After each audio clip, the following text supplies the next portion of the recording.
बेटा सुबह नाश्ता वास्ता नहीं करके आए? How are you? Fine. Loudly, how are you? Once more, good morning. जो पीछे बैठे हैं वो सिर्फ मन में गुड मॉर्निंग बोल रहे हैं, मालूम कैसे? मन में बोलोगे तो सुनाई नहीं देगा, राइट? थोड़ा आवाज गले में से निकालने का है, गुड मॉर्निंग बोलना है। सुबह का टाइम है, एवरीबडी इज फर्स्ट क्लास, नींद मार के आए हो रात का अपना, एवरीबडी इज फ्रेश, राइट? जब फ्रेश हो तो एनर्जी लेवल कितना होना चाहिए? हाई होना चाहिए अपना, राइट? तो विथ हाई एनर्जी लेवल क्या होना चाहिए? Good morning. With high energy level से गुड मॉर्निंग। यस, ऐसा कुछ बोलो तो कुछ सबको मजा आना चाहिए। आप लोग खाली बैठे हो मजा लूटने के लिए, तो हमको भी तो मजा चाहिए ना आप लोगों का। हम भी यहां पे आए हैं आप लोगों का मजा लूटने, राइट? आप हमारा लूटेंगे, हम आपका लूटेंगे, क्या मजा। So I welcome all the participants for MSME Conclave. और आज का जो शिक्षक है, अपना जो टॉपिक है, that is entrepreneurship awareness. Entrepreneurship awareness क्या है? What is entrepreneurship? सो शाम तक बैठे अपने, तो मैं उसका जवाब अभी नहीं दूंगा, वेट करो थोड़ा शाम तक। अभी जवाब दे देंगे सब तो उठ के चले जाएंगे सब। सो थोड़ा एक्साइटमेंट भी क्रिएट होना चाहिए, right? So we will learn about the importance of MSME, क्यों हमको इनरोल करना चाहिए, क्यों उनके साथ जुड़ना चाहिए, क्या फायदे हैं, क्या बेनिफिट्स है। So we will learn everything कि why we should do business, why should we fall into MSME, why should we register our entrepreneurship in MSME, and what benefits we are going to get after registering our business or our firm or our enterprise. So let me introduce myself. क्या बोलूं अभी, अपनी तारीफ क्या अपने मुंह से करूं मैं? So my name is Hitendra Soneji. I am founder, CEO of Will to Win Soft Skills Development Training Center at Baroda. I am a corporate trainer. I am a motivational speaker. I am an entrepreneur developer, SME specialist, and long list. और एक खास बात, I am author also. Author of the book, The Secret of Life, which is available on Amazon and Flipkart. Online मंगा लेना, घर पे मिल जाएगी। देखो धंधा कर रहा हूं मैं, business, right? This is marketing. वो भी सिखाएंगे आज कि how to market your business, right? So this is my short introduction. Hitendra Sone ji, ताली वाली बजाओ यार। कंजूसी नहीं करने का ताली बजाने में, कंजूसी नहीं करने का, मुफ्त का है ये ताली बजाना, पैसा नहीं लगता है।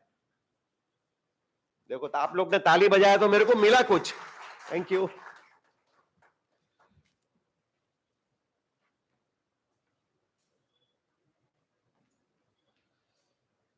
So let us begin our session. So I would request Mr. CA Pradeep K. Modi to welcome the audience, welcome the speakers, and welcome का मतलब welcome बोले तो सबको welcome करने का, welcome. तो sir you also welcome. ताली बजाने में कंजूसी मत करो।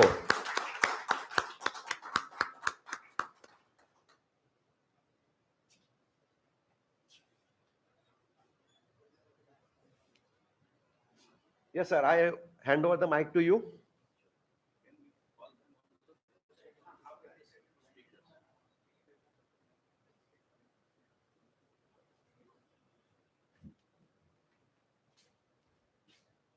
Yes, sir.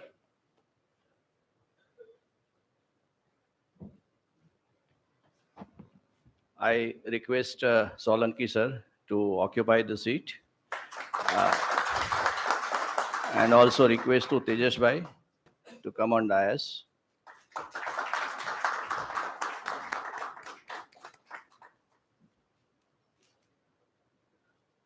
Shall we continue, or you will give introduction? So how? Sir, we would like to, offer you one small token of love. Sure. That is red rose, symbol of love. We love you, sir. Sure. Thank you. And we love you too, sir.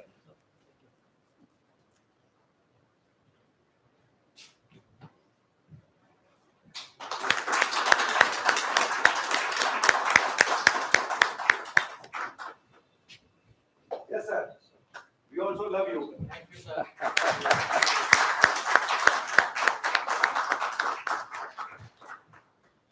Thank you, sir. Thank you, sir. You will continue. Continue. आप कहेंगे welcome speech देना है, पहले आप बोले.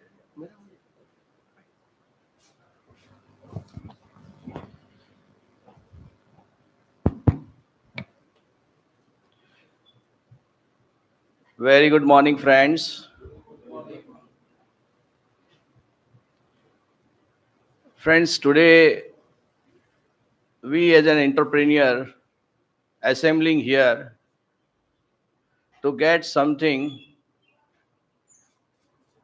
and also implement something. The category to which we are belonging, including myself, I am a chartered accountant service provider falling under the same category of MSME, what you are also falling under probably.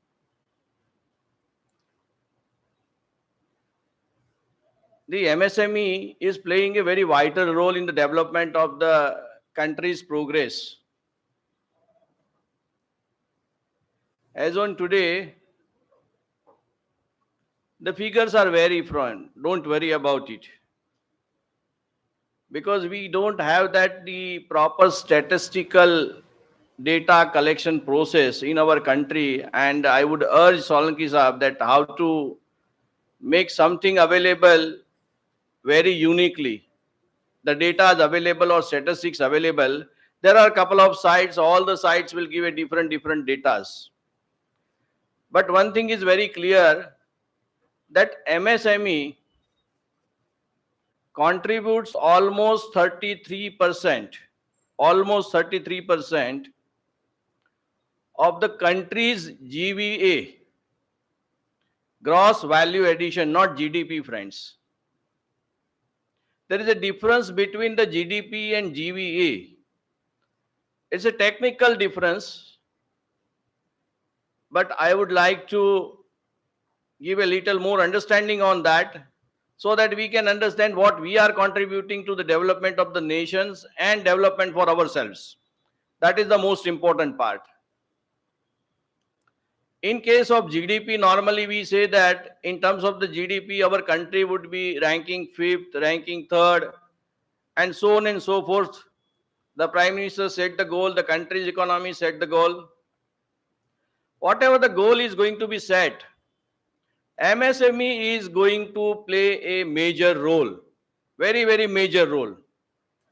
Because as on today, in the August as latest, 2023,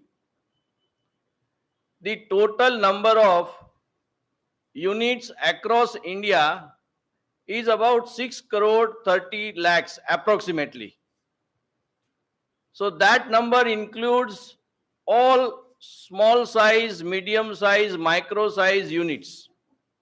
It may be engaged in a manufacturing, it may be engaged in a trading, it may be engaged in a service provider, as a service provider. Now these numbers are very big numbers. They provide the total employment is around 12.5 crores. That is again a big number, friends. So 12.5 crores employment are being generated by these sectors. And total exports contributions is almost 46% of the country's exports. So countries exporting X crores, the 46% is contributed by MSME product. So we cannot ignore that sectors. That is the second largest sectors in a country after agriculture, which gives the employment. Now, very important part is that in a manufacturing, if we collect the statistics of a manufacturing, the MSME contributes around 36%.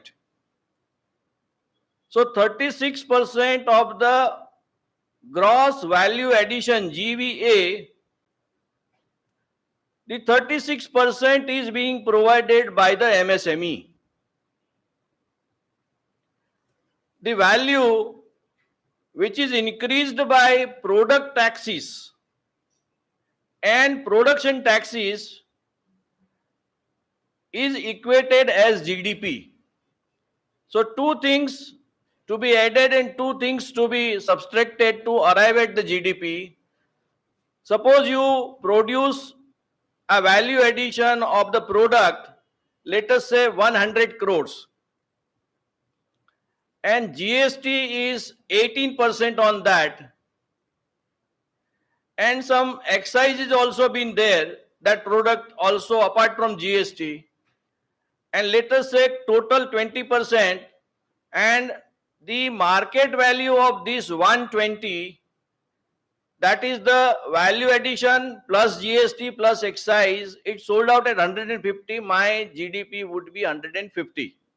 Some subsidy is to be reduced. But we are not going in technical, just to give an idea, but you are playing a very, very vital role in this country. And therefore, MSME ministry is very, very important.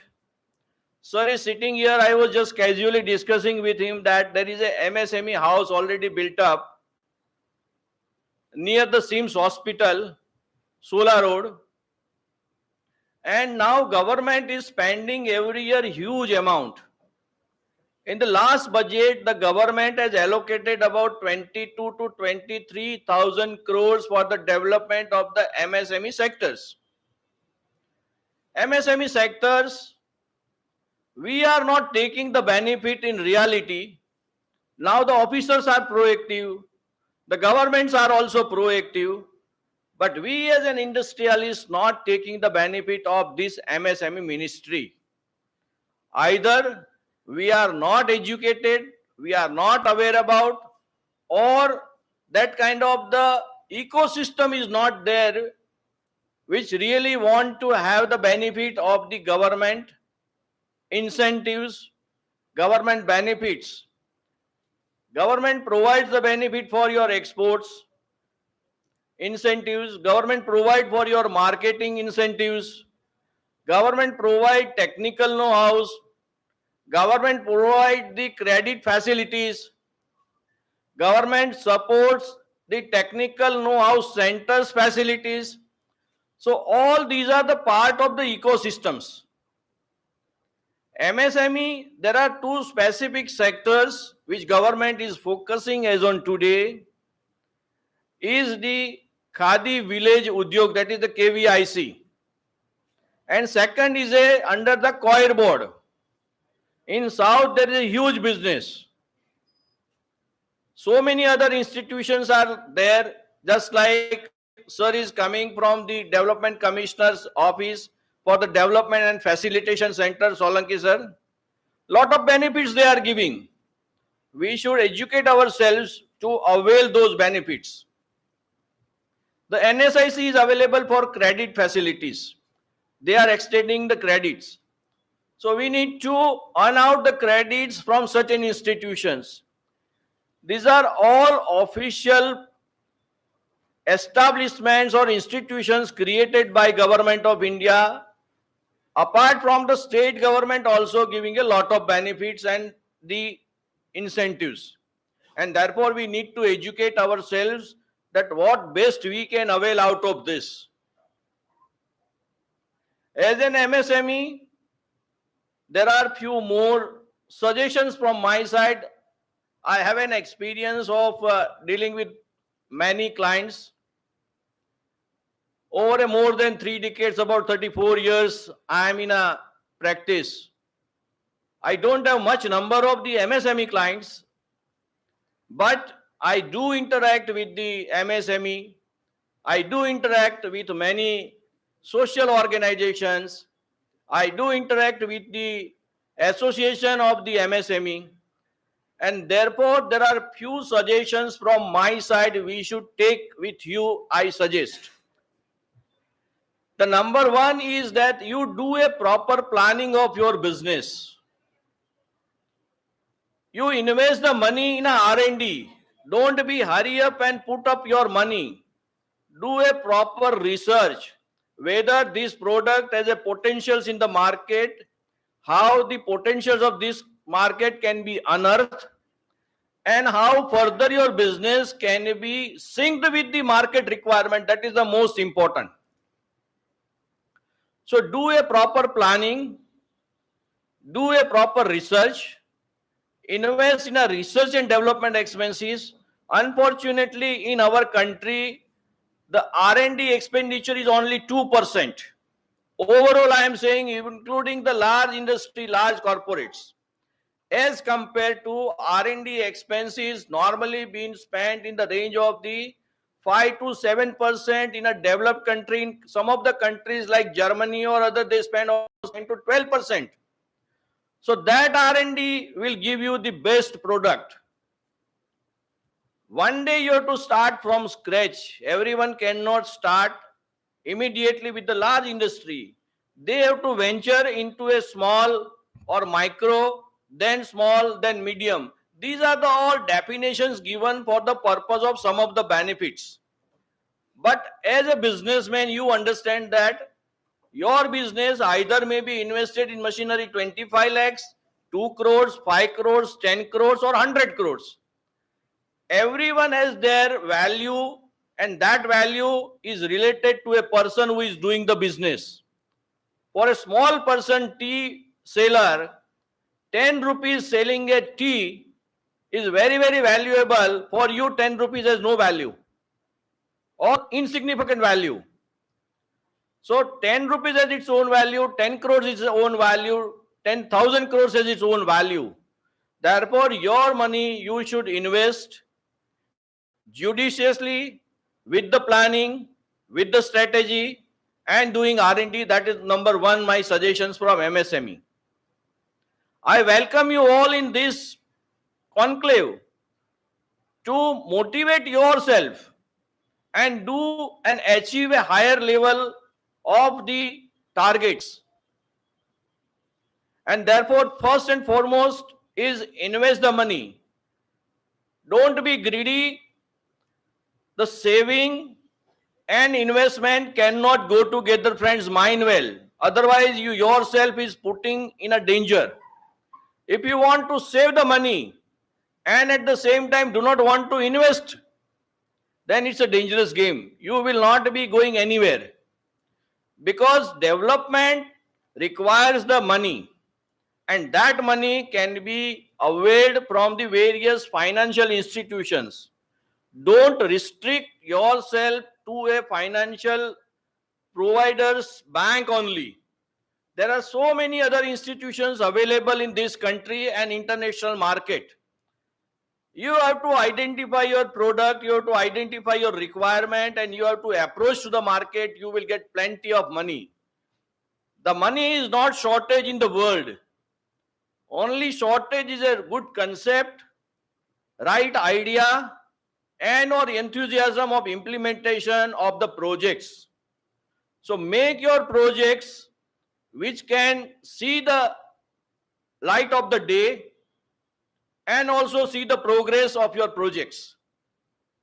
And therefore, I would suggest that the money is not constrained. Don't be bogged down with requirement of your money. there are ways and means to find the money. There are a good number of banks are available, institutions are available, private sector banks are available, private equity, that is called for you, it is a venture capitalist are available. So all these people who started during the day, you will find that lot of success story would be there. And those who started with that at one stage, their capital will be a scarce. And when there is a scarce resources, you have to approach to somebody who is of a like-minded, or you have to approach to the industries who is doing similar things with you, or you merge yourself with somebody. Rather than having a 100 rupees in your pocket, if you are a 10% owner of the 10,000, then it is a big amount for you. What I mean to say is that 100 rupees now become 1,000 rupees. And therefore, for you people, there will be a good future. But don't restrict yourself by saying that I do not have resources. Make a best use of the incentives given by the government. There are good number of officers are available. Just now Solanki Saab mentioned that you are a chartered accountant. Why can't you again arrange a conference with chartered accountant? I would like to educate them, because they are direct linking with the society MSME field. See, these kind of the officers who are thinking that how the government is helpful to the MSME. Earlier, we have to go to the office and say that, sir, we want this one. Now, these kind of officers who are sitting in the offices, they think about good for the society, good for the MSME. And therefore, we should take away this, that there is a enough money available, do a proper planning, do a proper strategy, invest in R&D, make the plan bigger. Today, you may have a 100 crores business that can be grown to 1,000 crores business. Today, you have a business of 1 crore that can go up to a 10 crores. But think positive. Put yourself wholeheartedly into the business. And you drink business, you eat business, you sleep business, everything. The business should be your focus area if you really want to grow. And your contribution cumulatively go to the nation's treasure, and that the nation will grow accordingly. So indirectly we are helping ourselves and also directly helping to the countries. And therefore, it's a welcome that you participate in this conclave today, sparing a whole day, interacting with the various faculties of the day, dealing with them. This is the wonderful institutions, friends, created in 1956 by nobody else than the Vikram Sarabhai. It has a big legacy. These institutions give a lot of things back to the society. Lot of people are connected with this. This institution get a 19th award of a local best management at all India level, category 1 level management. This is the institution which is one of the founder member of the All India Management Institute. Normally what happens, All India institution comes first, then local institution will be framed management institution. This is the reverse thing. This is the first institution which is a founder member of All India Management Association, friends. So here the peoples give their time, dedications, you avail all those things, send your people for a training, you also come for the training, take the benefit of this center, very cost effective, friends. If you see kind of the cost, normally you go to a private coaching centers for motivational lectures, and here it is free of cost or nominal cost. Come, attend regularly, motivate yourself and grow beyond your even expectation, friends. The under aegis of this lecture has been arranged is the Jaimin Vasa MSME. Now, this is also one of the big center motivating to the MSME industries. They provide a lot of guidance, they provide a lot of knowledge, they disseminate the knowledge, and they also guide you continuously how to grow your business.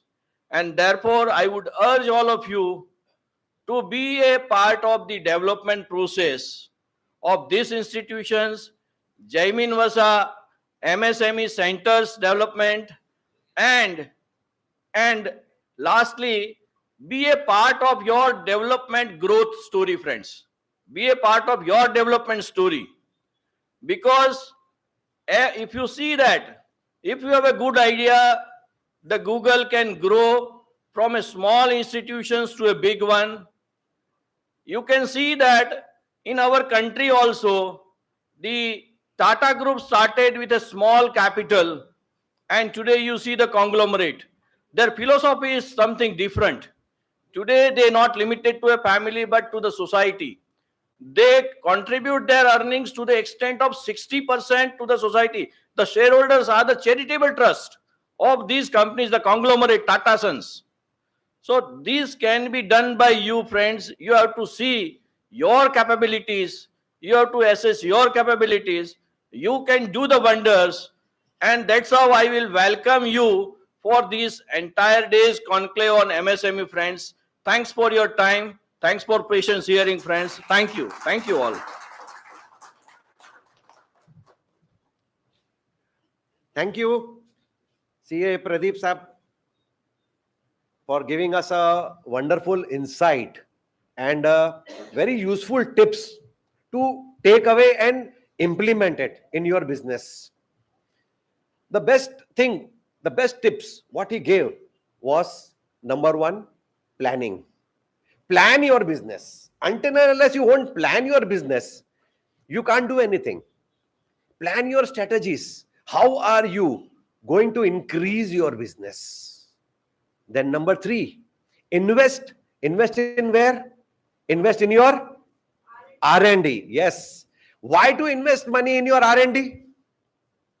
Can anybody answer this question? Why it is important to invest in R&D? Why people don't invest in R&D? Because they think it is an expense. Yes, it's a liability, but actually it is not. It is an asset. It will prove to be an asset if you invest in R&D.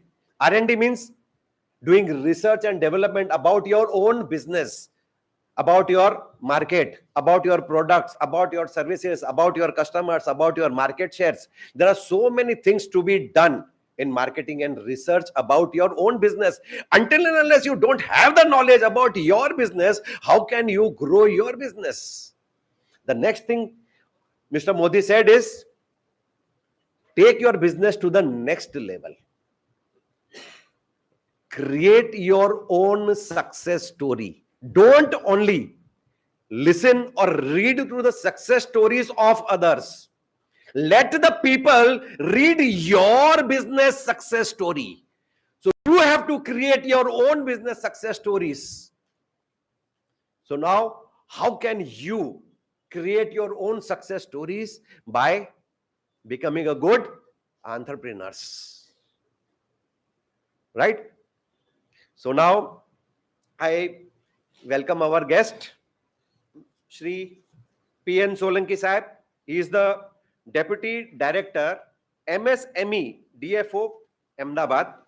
So he would give some beautiful insights. He has a vast knowledge because he is into it. मतलब वो इंसान जो है ना, जो बोलते हैं ना समुंदर में रहते हैं, वो समुंदर के पानी में ही रहते हैं. और जो समुंदर है वो क्या है? MSME. It's a huge like sea. So I welcome, sir. Kindly give your knowledge, share your knowledge among our participants. Thank you, sir.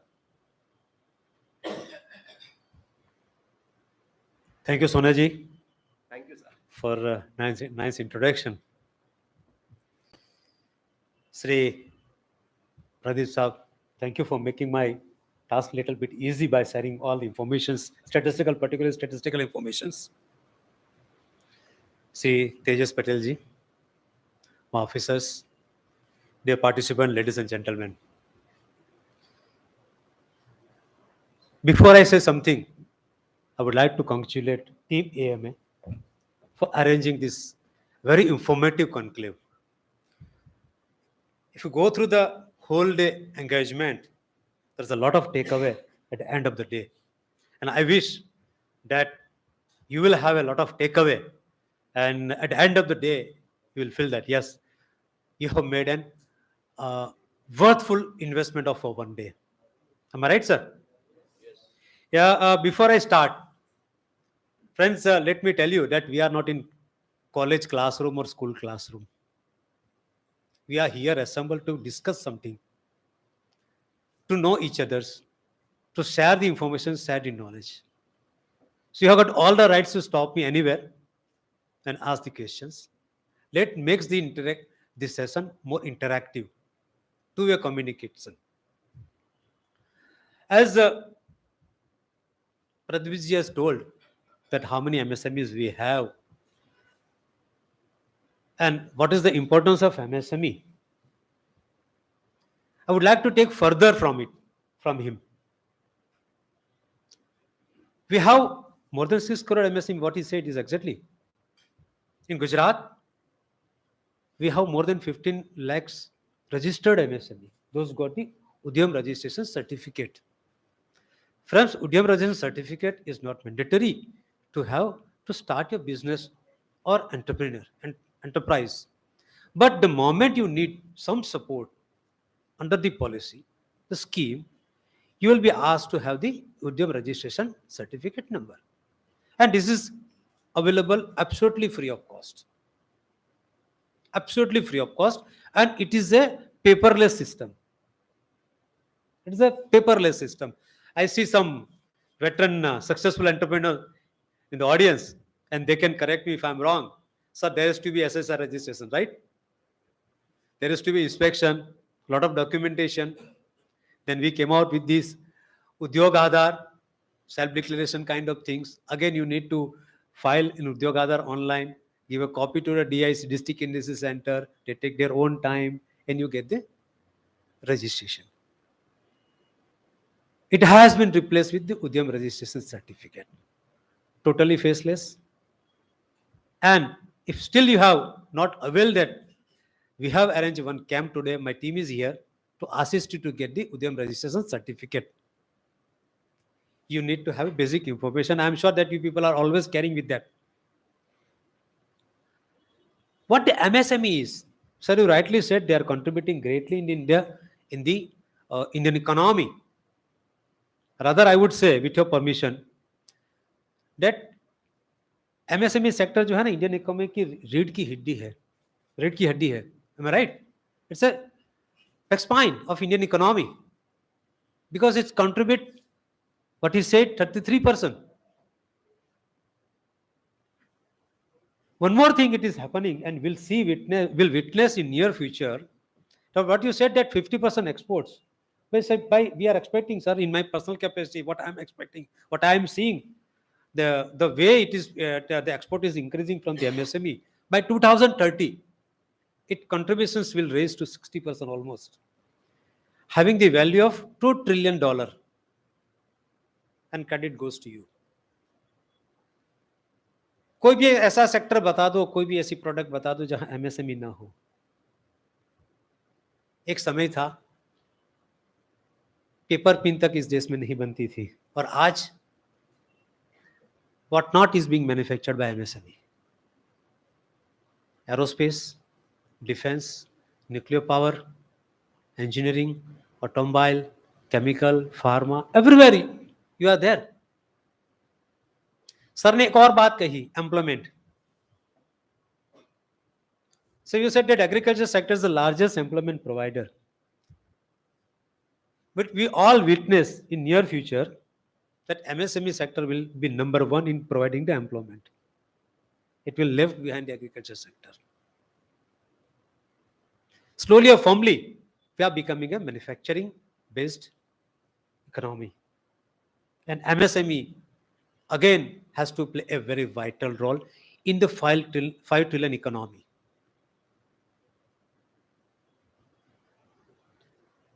And believe me, sir, Minister of MSME is always with you. Whatever could be your need. You said R&D. We have the Technology Development Center, Technology Provide Centers. One of them is already exist in Ahmedabad, in the German tool room. Like that, we have 18 tool rooms, technology centers that supports you to develop your innovations. It supports you to develop your technology. It helps you, handhold you. One more thing he has touched upon, that R&D. Sir, you rightly said. Unless and until, और हम लोग देखते भी हैं आम जीवन में कि अगर product, see, we all are in competing. We are not competing to next door our friends who is manufacturing the same product or who is in the same line, but we are competing globally. Unless until our product do not have the age, it's very difficult to get a space in the market, to get an identification in the market, to get an identity in the market, and to have the strong part in the market, where the R&D helps you to have the product. Suppose a product of a X level, your product could have X plus 1 or X plus 2, and for that you need, we are there to support you even R&D also. As I told you, sir, our centers can support you. After getting the R&D, after getting the product or the services or the innovation idea, that innovative idea you have, you need somebody there to assure you that, don't worry, if you fail to innovate, we are there to take care. We have this scheme. And today, my officer will make the presentation that what schemes we have. But before that, let me tell you, sir, that we give up to 15 lakh rupees in a form of grant to convert our innovative idea into reality. I am saying it is grant. It means suppose you fail to, I don't wish that you fail. It is not a loan. During the journey of innovations, R&D, you need hand-holding supports, mentoring supports, infrastructural support.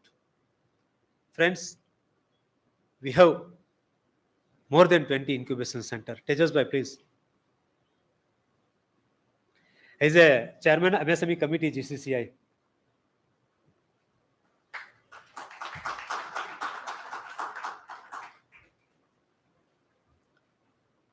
So we take care of your innovations. We help in protecting the innovations also through our IPFCs, intellectual property facilitation centers. Right from your idea, we help you whether it is patentable or not. If it is patentable, we support you in filing, defending, and getting the patents. After that, we reimburse the cost also. So you are getting, one hand you are getting the grant for converting your innovations into reality. Other hand, we are supporting you to protect it. And for the protections, you make some expenditure and we reimburse it within the frame of scheme. Since the centers is of Government of India, profit making is not the motto. Sir, can anybody tell? Suppose मुझे एक national patent file करना है तो कितना खर्चा होगा? Can anybody tell, please, sir? In my case, I spent 4,500, and that has been already reimbursed by MSME. And the officer is quite available. Sir. It's my own experience.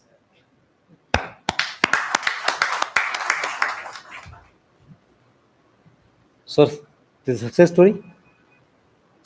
So friends, ये दिमाग से निकाल देना. It's a set of mind that if I go for patenting, if I go for IPR protection, I need to spend lakhs of rupees.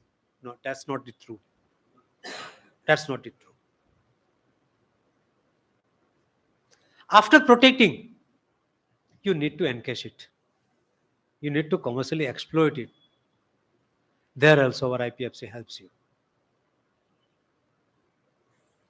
IPFC helps you to get the real value in terms of money for your innovations. You are the businessman.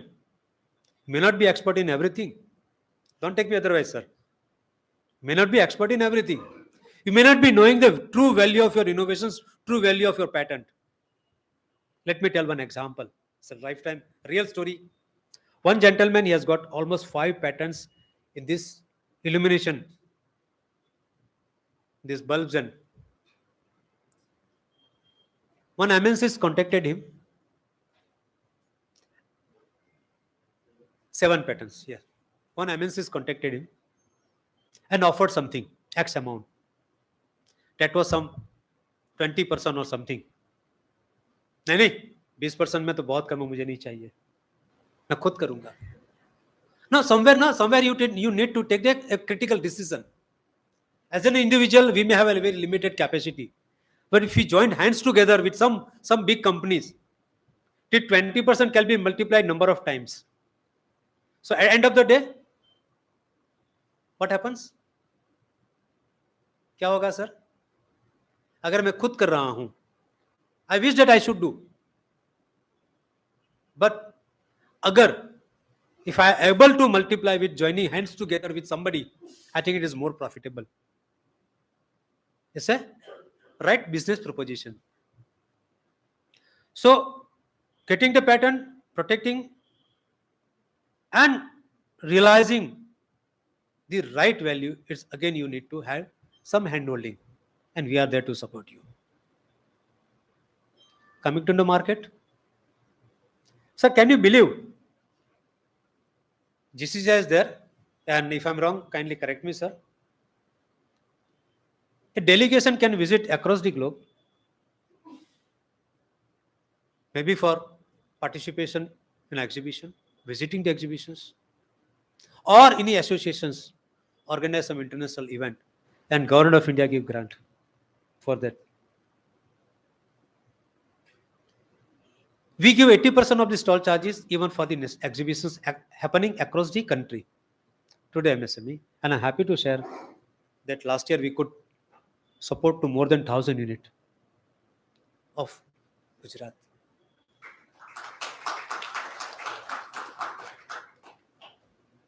Sir, you need to build a brand.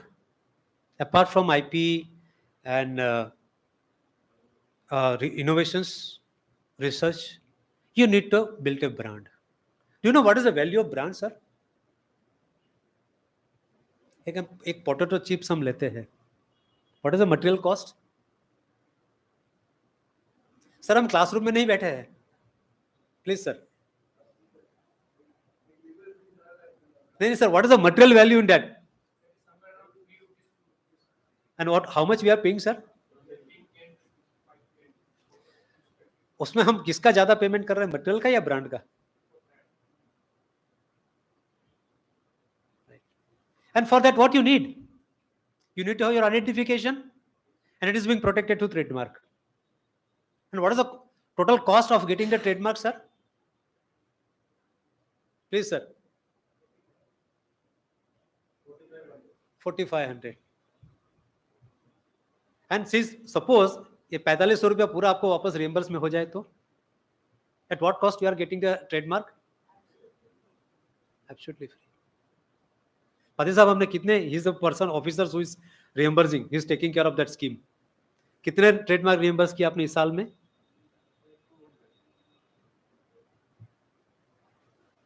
Sir, you have to come forward, sir. शायद ऐसी ही कोई आपकी ऐसी कोई need नहीं होगी जहां minister of MSME एक या दूसरे फॉर्म में आपके साथ नहीं होगी.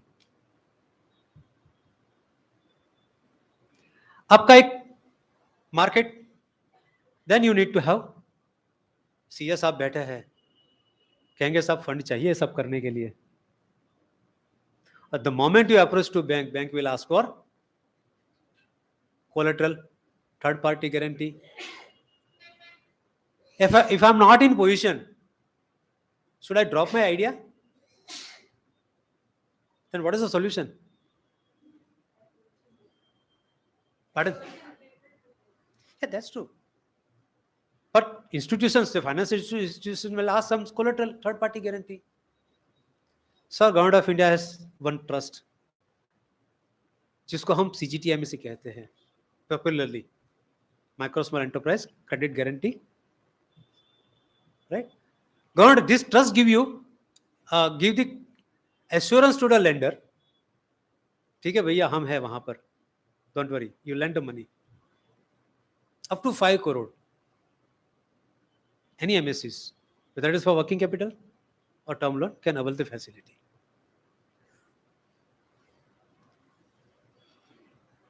फंड के साथ अभी आपकी और कौन सी रिक्वायरमेंट रही sir? Already for support we providing, we have told you. Now coming back to what the policy says, और पॉलिसी कैसे बनती है? I think it is the right forum that the policy is not being formed in isolation. हमारा department या हमारी office national level पे office में बैठ के पॉलिसी नहीं लिखते हैं. It is being prepared in consultation with the industry association, MSMEs, और अभी वो कंसल्टेशन चल रहा है. So my request to all of you, क्योंकि MSME एक्ट 2006 वे बैक कब आया था सर? 2006 में. So that policy, new policy under formulation, और मैं आप सबसे रिक्वेस्ट करता हूं, I would request the AMA even and the industry leaders associations to kindly give your suggestions that what you expect from the new MSME policy and how it is going to be benefited.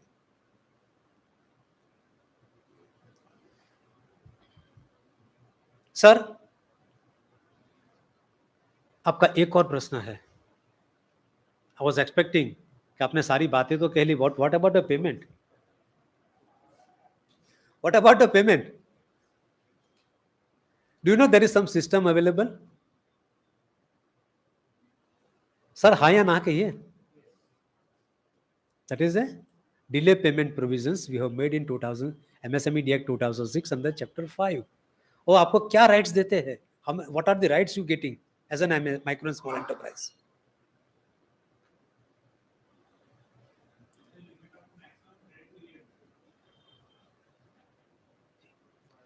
Sir, आप जब when you deal the business, आप material supply करते हो, product supply करते हो, component supply करते हो, you have some agreement. 15 दिन में पेमेंट मिलेगा, 30 दिन में मिलेगा, 60 डेज में मिलेगा. Am I right? We call it agreed term. नहीं मिलने पर क्या होगा? और सपोज कोई एग्रीमेंट नहीं है, फोन पे ऑर्डर आया तो आपने सप्लाई कर दिया, don't worry. The Act says the delay payment provisions comes into force on 46th day of your supply. Acceptance of your supply or deemed acceptance of your supply. क्या होता है बहुत बार, मैंने मटेरियल तेजस भाई को दे दिया, डोंट टेक मी सर, आप तो सही समय पे पेमेंट कर देते हैं. मैंने तेजस भाई को मटेरियल दे दिया, ठीक है. अब तेजस भाई बिजी हो गए या किसी रीजन से मटेरियल एक्सेप्टेंस नहीं हुआ, तो एक्सेप्ट नहीं हुआ तो क्या होगा? There is a provision.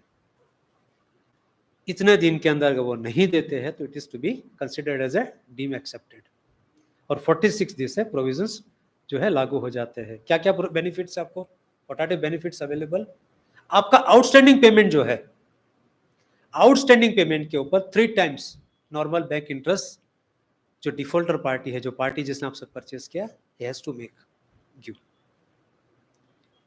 उनको कोई टैक्सेशन बेनिफिट नहीं मिलेगा. Sir, you have to assure that, आप बहुत सी बैलेंस शीट बनाते ऑडिट करते होंगे, यू टू एश्योर दैट कि जो MSCs का पेमेंट जिसके पास बाकी है उनका बैलेंस शीट में सेपरेट हो और उनको कोई टैक्सेशन बेनिफिट ना मिले. There is a provision of act, don't take me otherwise sir. और कहां जाएंगे आप लेने के लिए सर?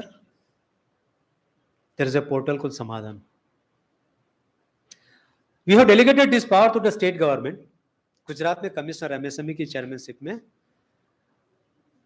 काउंसिल की रचना की गई है, MSEFC जिसे कहते हैं, और अभी हाल ही में गुजरात गवर्नमेंट ने उस काउंसिल को एक्सपांड किया है एक की जगह 5 काउंसिल्स कर दी है, रीजनल काउंसिल्स, जिसमें अहमदाबाद भी है।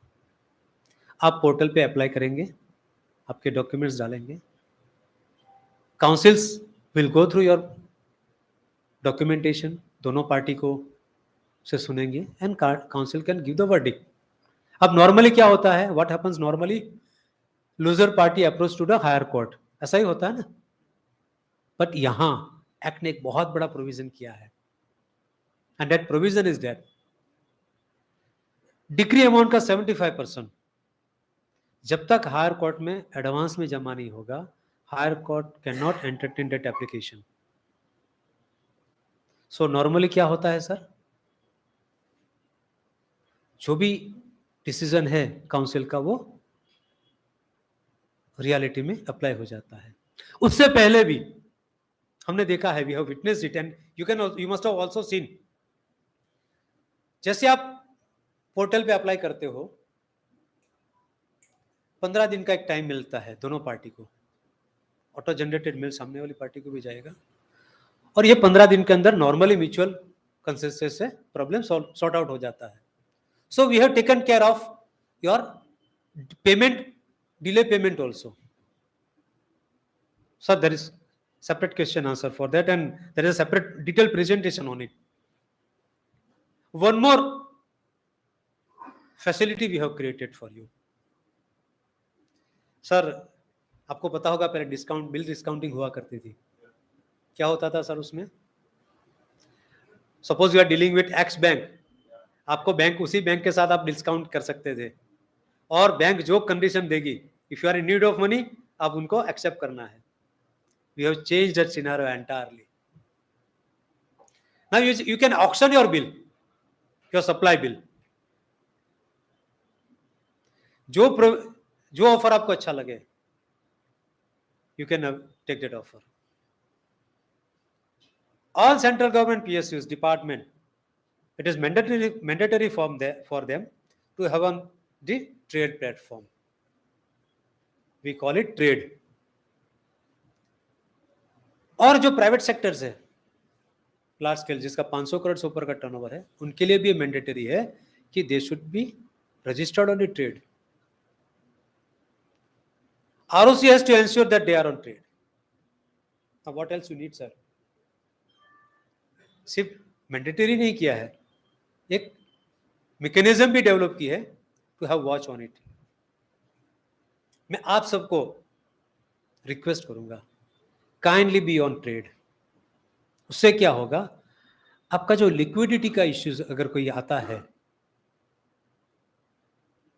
सो that can be sorted out to a great extent, because you may get even 95% or 96% discounting.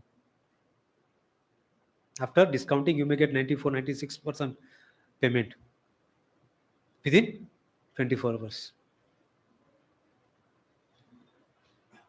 So these are the things that we have created through our sister concerns, through our various establishment of Ministry of MSME. We are there to support you even for the direct marketing that Sir has touched upon the credit facility by the NSIC. If any SC/ST enterprises is there, and if they are going for technology adoptions, if they are in process of purchasing machines, I would urge upon them to take the benefit of SC/ST hub scheme.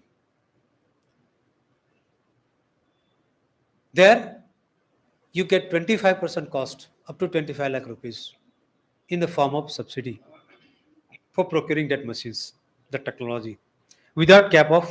Earlier there used to be a CLCSS scheme जिसमें एक technology का list था, machines का list था, उसमें ही आपको मिलता था, बट SC/ST हब स्कीम में there is no such list.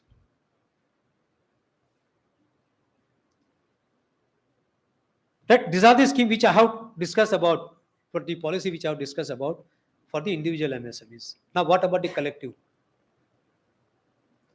Suppose there are say 100 engineering units, they want some testing facility, and the cost of the testing facility runs in crores of rupees.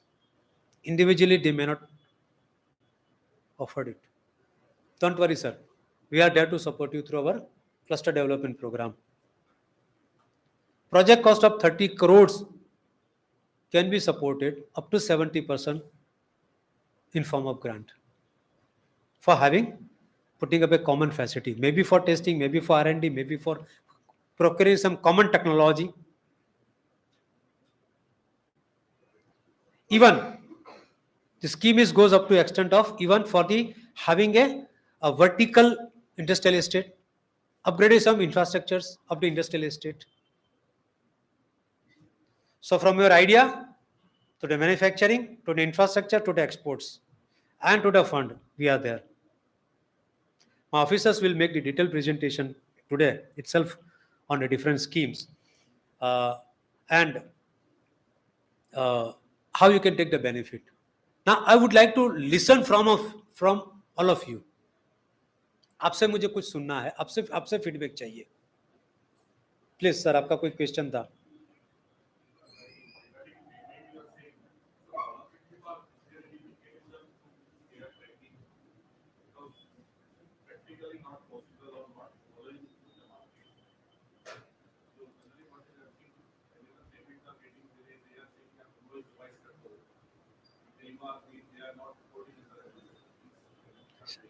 Sir, मैं आपको अगर आप किसी private large के लिए आप government की किसी कॉर्पोरेशन के साथ डील करते होंगे, कुछ समय से उन्होंने आपको इंसिस्ट कर दिया होगा कि आपका यूआरसी नंबर दीजिए. वो आपसे मांग रहे होंगे यूआरसी नंबर. क्यों मांग रहे हैं sir?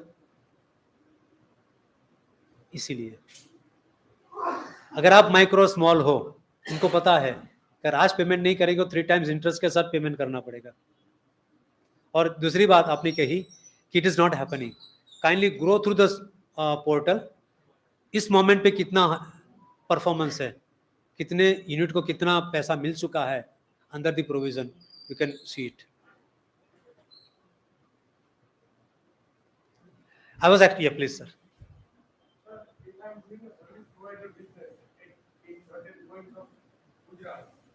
Will I get the support from government in terms of R&D, in terms of marketing, in terms of expanding? I am right now putting up only my money and some kind of angel investor. Will I get the government support to do it in a subsidy way? Sir, जो मैंने आपको बात कही, जो scheme की बात है, जो टच किया, थोड़ा पॉलिसी की बात टच की, कहीं मैंने ये कहा सर कि ये पर्टिकुलर एक्स प्रोडक्ट के लिए ही है या पर्टिकुलर वाई प्रोडक्ट के लिए है?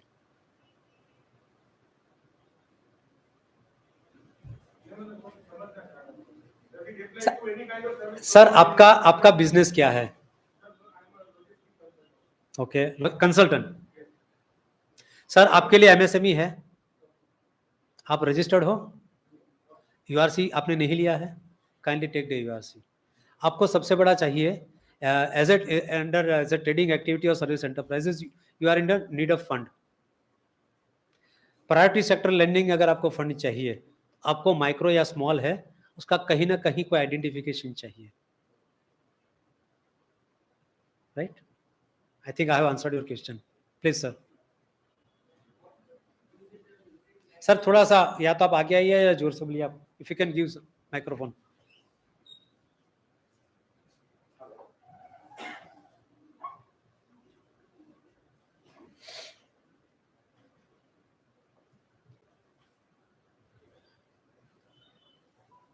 नहीं, उनको दीजिए ना, लास्ट में खड़े. Hello. You said there are 15 lakhs registered MSME in Gujarat. 15 lakhs registered. More than 15 lakh. More than 15 lakhs. And before that, what was informed was not by you, but the other gentleman, there are more than 6 crore MSME in India. So if you go by that figure, because what I understand is registered and non-registered, because we have a consultant who is non-registered. So could be the non-registered, we are going by the figures of 6 crore and 15 lakhs. So if go by that, then we have only 2.5% of MSME in Gujarat. अगर 6 करोड़ हम लोग India में ले गए और 15 लाख गुजरात में ले गए, तो the ratio works out to 2.5%. Sir, I have said a figure of the registered MSMEs. मैं वही तो बोल रहा हूँ, and non-registered मैं भी बोल रहा हूँ. More registered, non-registered could be more than that, multiple times. For your information, Sir, please. unregistered, the registered MSME is 15 lakhs and unregistered MSME is around 21 lakhs in Gujarat. So it is more than 5.5% of the overall. If you just see the statistics of MSME, then if you see the statistics of the MSME, Gujarat is falling at the fourth number in terms of the MSME. And there are 6% approximately, the Gujarat is claiming to be contributing as a MSME in a overall growth of a country from all MSME sectors. We are just behind the Karnataka, and Tamil Nadu, West Bengal is higher than that. So we are at the fourth position as on today. You can see the MSME report from the MSME website. There is a MSME website which contains the annual report of the MSME of 22-23. So any statistics if you want, you can take a benefit of that. And there is another website, is a PIB, that is Public Information Bureau website, Government of India. You can get all those statistics if you want and compare yourself with the statistics. Please. Sir, after certain guidelines or some predefined schemes that apply to only some specific sector or something, or anyone can come and align themselves to take That you will see it in a detailed presentation. Padhi Sahib is going to make the detailed presentation today on the scheme. Sir, I was expecting one more questions from you. Yeah, please. So my name is Harsh and I captured in 21. I'm a young entrepreneur and I started an MSME into marketing and I needed some guidance in mentoring in regards to how to run companies as an MSME, what should be my goals and targets as well as how it is run, and I would need mentoring, funding and resources as well for that. Okay. So as I am right now starting it from the scratch, like it's nothing I have like I just have a small side. So how do I do it, and what can the government or as an MSME organization, how can you help me and some of my friends? I will try to answer it elaborately, your questions. When I said repeatedly, I use word hand holding. Even suppose you have an idea that I want to start my own enterprise, we have different trainings. We regularly conduct different trainings. One is entrepreneurship and skill development training. It's a 6 weeks training. We take care of entrepreneurship as well as skill development of a specific product or specific group of product or sector. For the existing entrepreneur and those people, those who are interested in the management of MSMEs, we are used to organize the management development program specifically on specific topic. You said marketing. It's a 30 hours duration program wherein the expert talks and trained you on the different facets of the marketing.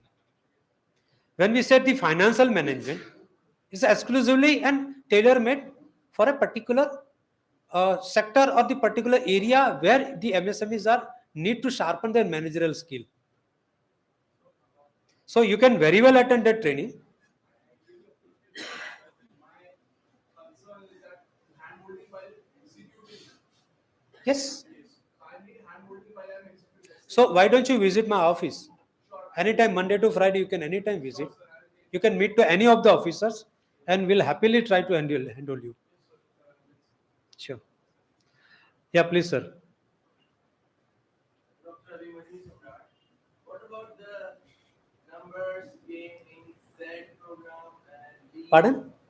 Z zero defect program and Lean program? How many are in the gold and category wise? While discussing the schemes, he will give you the statistics also. और आप तो इसी field में हो, सम्राट जी. He will discuss in detail. I was expecting one more questions from you, and that was, is the government helping in the marketing? उस gentleman ने कहा. Can you imagine the government of India is the single largest buyer of any product or services? Government of India is the single largest buyer of any product or any services. When I say government of India, means the different undertakings, corporations, PSUs of the government of India, they are buying lot many products. lot many services. You name any product, any services, it is being required by them. अगर मैं आपको कहूं कि आप एक झाड़ू भी nuclear power corporation को चाहिए, will you believe me? You name any product. और उसमें to give the major market share to MSEs, you have made in provisions under the public procurement policy that they should procure minimum 25% of the product and services from micro and small enterprises. Can you imagine, by sitting in your office, you can have access to all the tenders, because normally it is being procured through tenders. Is visible to you. You can do the vendor registration also. Need not to go to that XYZ CPU, central PSUs. Can you imagine the quantum of market which has been created under the policy, through the policy? Just go through one portal, Sambandh. GEM is another thing, sir. Please, sir. Though we have set a target of 25%, the average procurement this year was more than 34% of their annual procurement. Just imagine how much procurement is made by the railway or a smallest establishment of defense or a smallest establishment of, say, Indian Oil Corporation or ONGC. 60% GAIL. And in that, we are giving you some benefits, some protections. And the protections are there. Normally क्या होता है, tender से जब procure होता है, purchase होता है, तो L1 को टेंडर जाता है. Am I right? L1 से परचेज होता है. सपोज ये लैपटॉप कोई परचेज कर रहा है, या सपोज ये प्रोडक्ट कोई PSU से फॉर एग्जांपल गेल को चाहिए, उन्होंने टेंडर फ्लोट किया, ये प्रोडक्ट है, कोई एक्स प्रोडक्ट है. आप माइक्रो है, साहब लार्ज स्केल है, ठीक है. इन्होंने technically both are qualified, quality level जो स्पेसिफिकेशन मांगा है, both are able to supply of that quality. आपने 115 रुपया भरा है, साहब ने आपने 100 रुपया भरा है, तो नॉर्मली L1 ये हो गए. नहीं, यहां आपको पूछा जाएगा कि नॉन MSE L1 है और इसका ये प्राइस है. अगर आप उस रेट पे तैयार हो सप्लाई करने के लिए, तो minimum 25% of the order quantity और 100% order quantity can be given to you.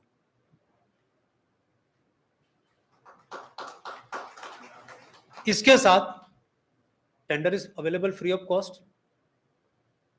EMD आपको नहीं भरना है, ठीक है. चाहिए क्या, आपके पास उद्यम रजिस्ट्रेशन सर्टिफिकेट होना चाहिए, which is available again free of cost. क्यों चाहिए? क्योंकि तेजस भाई या तेजस भाई को एस्टैब्लिश करना पड़ेगा, I am Tejas Mehta, this is my identification. So yours is like that identification. ठीक है sir. So thank you very much for giving me this opportunity and lessons hearing. Thank you.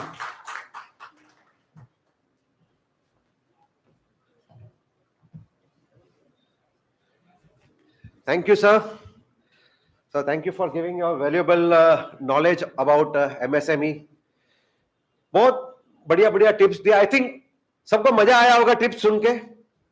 Yes or no? अरे silent नहीं बैठो यार, थोड़ा कुछ मजा. मैं बोला ना, सिर्फ मजा लूटने के लिए नहीं आए हो आप लोग, मजा देने के लिए भी आए हो हमको, राइट. बहुत बढ़िया बढ़िया सर ने अच्छा नॉलेज शेयर किया, अच्छे अच्छे टिप्स दिए. जो इंपॉर्टेंट टिप्स थे, what was that? Number 1, what should you have? Perfect Udyam registration certificate. How many of you are business owners? हाथ ऊंचा करेंगे. काफी सारे लोग हैं. Now how many of you are registered? क्या बात है, वेरी गुड.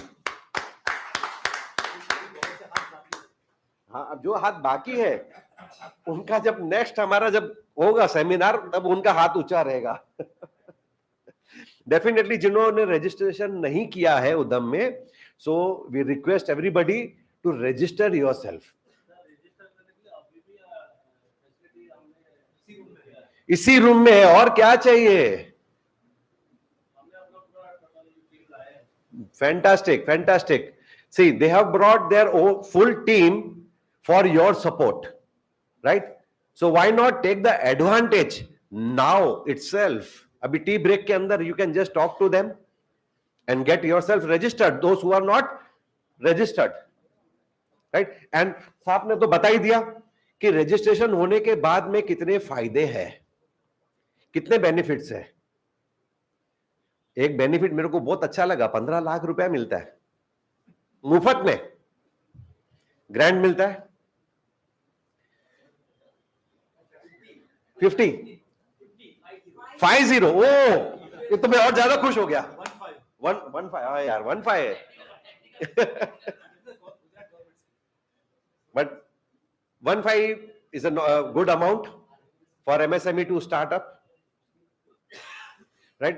बाद में और कितना बेनिफिट्स है. अगर आपको कहीं पे एग्जीबिशन में पार्टिसिपेट करना है 80% दे रहे आपको. और बेनिफिट क्या है? आपके आउटस्टैंडिंग्स क्लियर करने में एमएसएमई आपकी हेल्प करती है, right? To now see everybody has got some dreams. To convert your dreams, business dreams, I am talking about business dreams, to convert your business dreams into reality, MSME is there. Whatever creativity you have, your creativity can be converted to innovations. So now you know, creativity is what? Creativity is nothing but an idea in your mind. And innovation is what? Innovation is the result of that creativity. Getting it? Marketing का आपने सवाल पूछा था. MSME is there. Not to worry. आपको तो open मिल गया, आपको दरवाजा भी खोल के दे दिया उन्होंने कि हमारे इधर ऑफिस पे आ जाओ. यू कैन, या definitely you visit them, take the advantage. Not only he but the doors are open for everybody. MSME doors are open for everybody. Everybody can come in, walk in, take the benefit of it, right? So hope this useful tips will definitely will be implemented. It not be only kept in your mind or written in your notes, but it should be implemented well. So I think it deserves a round of applause for giving a beautiful insight, beautiful tips, beautiful takeaways. So I call upon our second guest speaker. He is Shri Tejas Patel, Associate Manager, SME and Startups, Businesses and Development at BSc. So I welcome you, sir, for your knowledge sharing. Over to you, sir.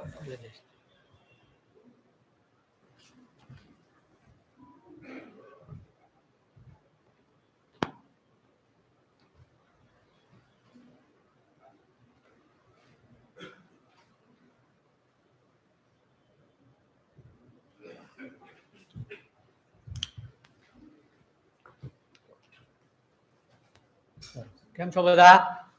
મજામાં? બસ બસ, ગુજરાતી ચાલશે ને? બસ, તો જ મજા આવશે ને. MSME કોન્ક્લેવમાં તમારું બધાનું ખૂબ સ્વાગત છે. સોલંકી સાહેબ, મોદી સાહેબ, સોનેજી સાહેબ બધાએ સરસ સરસ વાત કીધી MSME માટે કે આજે MSME ગવર્મેન્ટની સંસ્થા આજે તમારી જોડે આવી છે. અત્યાર સુધી ઊંધું બનતું હતું કે આપણે ગવર્મેન્ટ ઓફિસર્સ જોડે જવું પડતું હતું. હવે ગવર્મેન્ટ ઓફિસર્સ તમારી જોડે આવી રહ્યા છે, એટલે આટલો બદલાવ ચાલી રહ્યો છે અત્યારે. એટલે MSME નો પાવર પણ એટલો જ છે.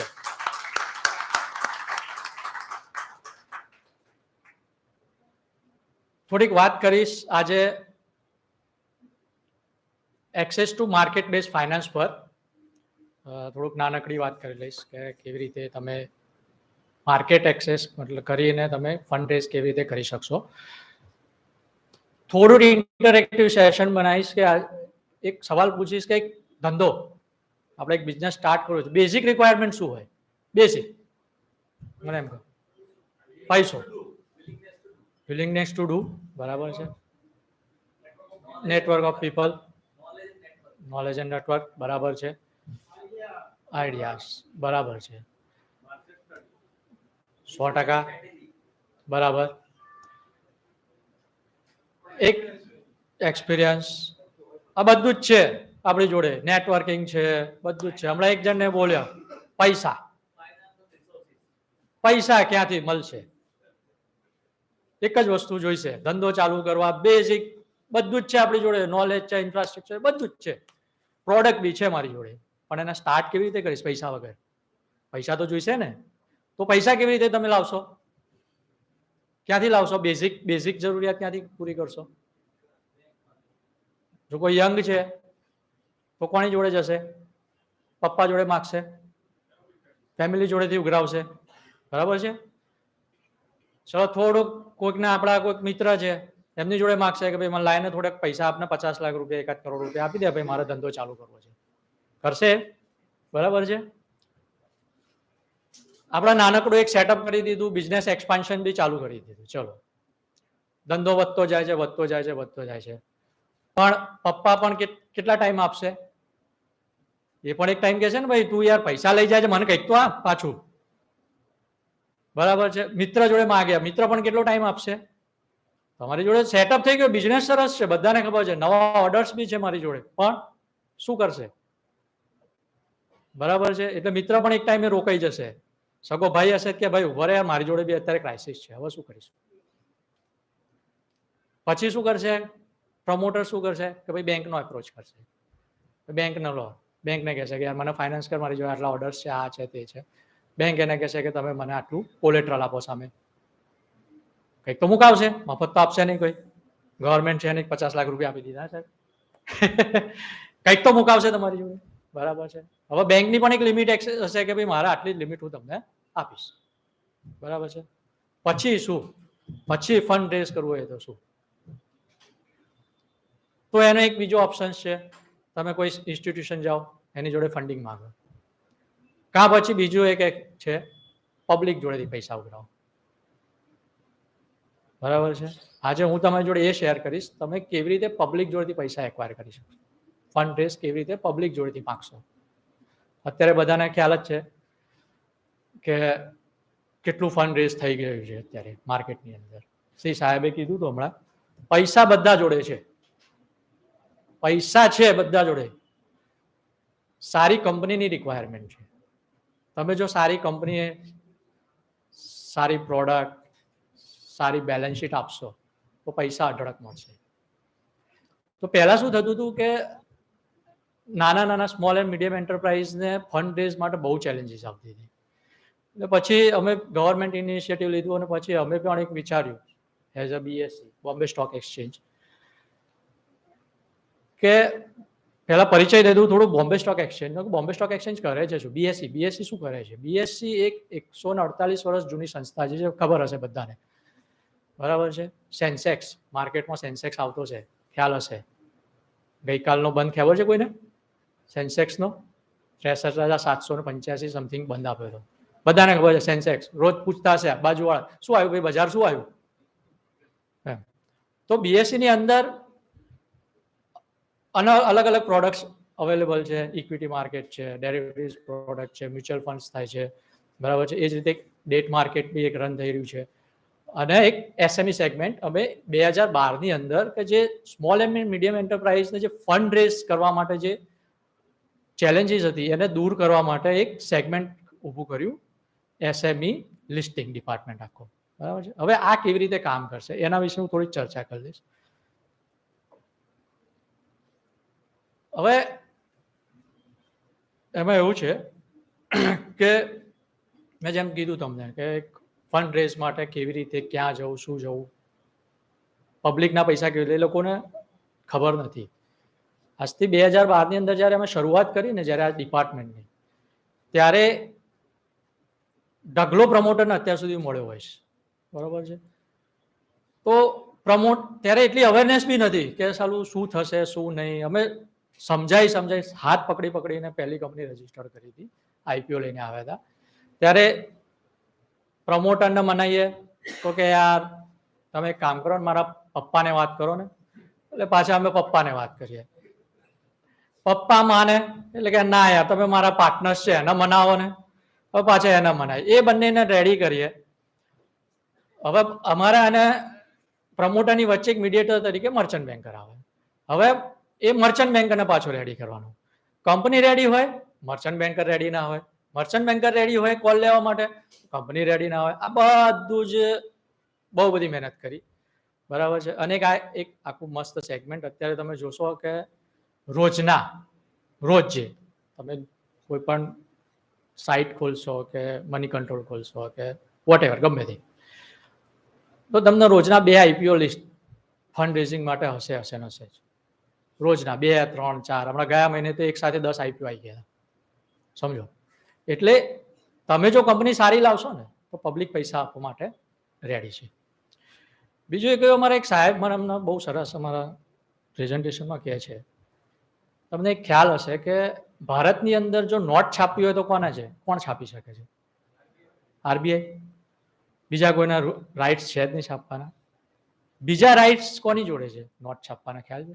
નોટ નહીં છાપે, પણ બીજું એક કરન્સી આપણે એક કરન્સી કોણ છાપશે? બીજું કરન્સી એક કોણ છાપશે?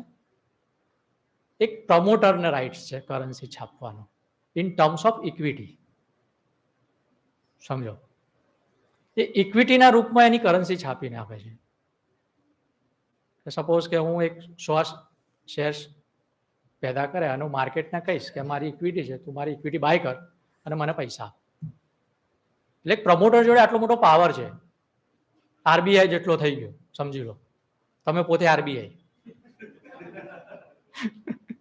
કે ભાઈ મારે 1000 શેર્સ મારે ઇસ્યુ કરવા છે, 1000 રૂપિયાનો ભાવ છે, પૈસા આપો મને, ચલો. એ તમારી જોડે પાવર છે, બરાબર છે. હવે આ બધું કરવા માટે શું જોઈશે, એક થોડાક આપણે ડિસ્કસ કરીશ કે શું ક્રાઇટેરિયા છે અને બેનિફિટ્સ શું છે, એ બધા માટે વાત કરીશ, બરાબર છે. તો હું ઘણા પ્રમોટરને મળ્યો, એટલે શું થાય છે કે એમને છે ને કંપની સરસ હોય, 150 કરોડ 200 કરોડની ટર્નઓવર હોય, પ્રોફિટ પણ સારો હોય, ઈબીટા સરસ હોય, પણ જ્યારે નેટ પ્રોફિટ જોઈએ છે ને ત્યારે એકદમ ડાઉન થઈ ગયેલો હોય. કેમ? બેંક લોન, ફાઇનાન્સ લીધું હોય બેંક જોડેથી, એટલે શું થાય? છેલ્લે નેટ પ્રોફિટ શું થાય? આપણે કમીએ છીએ બેંકને આપીએ છીએ. બેંક ખોટી નથી, એમને પણ તમને ઓળખતી નથી તો પણ તમારા કોલેટરલ મૂકી એની ઉપર ફાઇનાન્સ કર્યું, એ એનો બિઝનેસ છે. અને બેંકનું પણ યુઝ કરવો એ બી જરૂરી છે. Day to day working capital માટે પૈસાની રિક્વાયરમેન્ટ થાય, બરાબર છે. પણ વસ્તુ શું થાય છે, છેલ્લે આપણે નેટ પ્રોફિટ તો શું થઈ જાય કે ભાઈ મારો 15% 20%ના માર્જિનથી ધંધો કરતો હોય તો નેટ પ્રોફિટ કેટલો આવે છે? 4% 5%. ઘણી બેલેન્સ શીટો એવી જોઈ છે, ઘણી ઢગલો, બરાબર છે. તો એને એક મોટો બેનિફિટ શું થશે? ફંડ રેઝ જો તમે લિસ્ટિંગ કરશો તો શું થશે? મફતનું ફંડ વાપરવા મળશે, ફ્રી ઓફ કોસ્ટ. કોઈ એનું વ્યાજ આપવાનું રહેતું નથી. હા, તમારે તમારું ઇક્વિટી થોડી ડાયલ્યુટ કરવી પડે છે, બરાબર છે. હવે મેં એવા ઘણા પ્રમોટરને મળ્યો, તો 2 રીતના પ્રમોટર હોય છે, બરાબર છે. એક હોય છે કે જેને ફંડની રિક્વાયરમેન્ટ હોય છે, ભાઈ મારા આટલા ફંડની રિક્વાયરમેન્ટ છે. અને બીજા એક વસ્તુ હોય છે કે જેને ફંડની રિક્વાયરમેન્ટ નથી, ખાલી એમની વેલ્યુ અનલોક કરવી છે, સમજો. હમણાં એક પ્રમોટર મારા ત્યાં આવ્યા હતા, હવે એસએમઈ માંથી મેઇન બોર્ડ ઉપર શિફ્ટ થઈ રહ્યા છે. મળ્યા હતા, મેં પૂછ્યું કાકા તમે લિસ્ટિંગ કેમ કર્યું? તો એમને શું જવાબ આપ્યો ખબર છે? પૈસાની રિક્વાયરમેન્ટ હતી તો લિસ્ટિંગ કેમ કર્યું તમે? કે સાહેબ એમાં એવું હતું ને, મને એકદમ વિચાર આવ્યો, ચાલો મુકેશભાઈને બધા ઓળખે, ગૌતમભાઈને બધા ઓળખે, અમિતાભ બચ્ચનને બધા ઓળખે, મને ઓળખવા વાળું કોણ? સમજો, એમનો એ કન્સેપ્ટ હતો, મારે પૈસાની રિક્વાયરમેન્ટ નથી, બરાબર છે. તો મને ઓળખશે કોણ?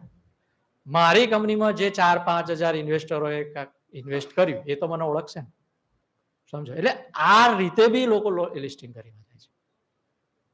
હવે એ કંપની આવી હતી લગભગ 100 કરોડની વેલ્યુએશન ઉપર. આજે એ કંપનીની વેલ્યુએશન છે 500 કરોડ. સમજો, આ પાવર છે તમારો, તમારી કંપનીનો. બરાબર છે. એટલે એક વાત થઈ કે એક ઇક્વિટી ફાઇનાન્સ ઓપોર્ચ્યુનિટી અવેલેબલ છે માર્કેટની અંદર, લિસ્ટિંગ કરાવશો તો. બીજી છે લોઅર ડેટ બર્ડન, કે ભાઈ તમારું ડેટ છે એ ઓછું થઈ જશે, તમારી કંપની ગ્રોથ કરશે. આજે તમારી કંપની સપોઝ કે 50-100 કરોડના વેલ્યુએશન ઉપર લિસ્ટ થઈ રહી છે, તો જતે દાડે 4-5 વર્ષે તમે 1000 કરોડ 2000 કરોડની કંપની બનાવવામાં વાર નહીં લાગે. સમજો, હમણાં એક રિસેન્ટલી થઈ રહ્યું છે કે ભાઈ ટાટાનો કોઈ આઈપીઓ આવી રહ્યો છે કે ભાઈ હવે તમને એવું લાગે છે કે ટાટાને રિક્વાયરમેન્ટ હશે પૈસાની?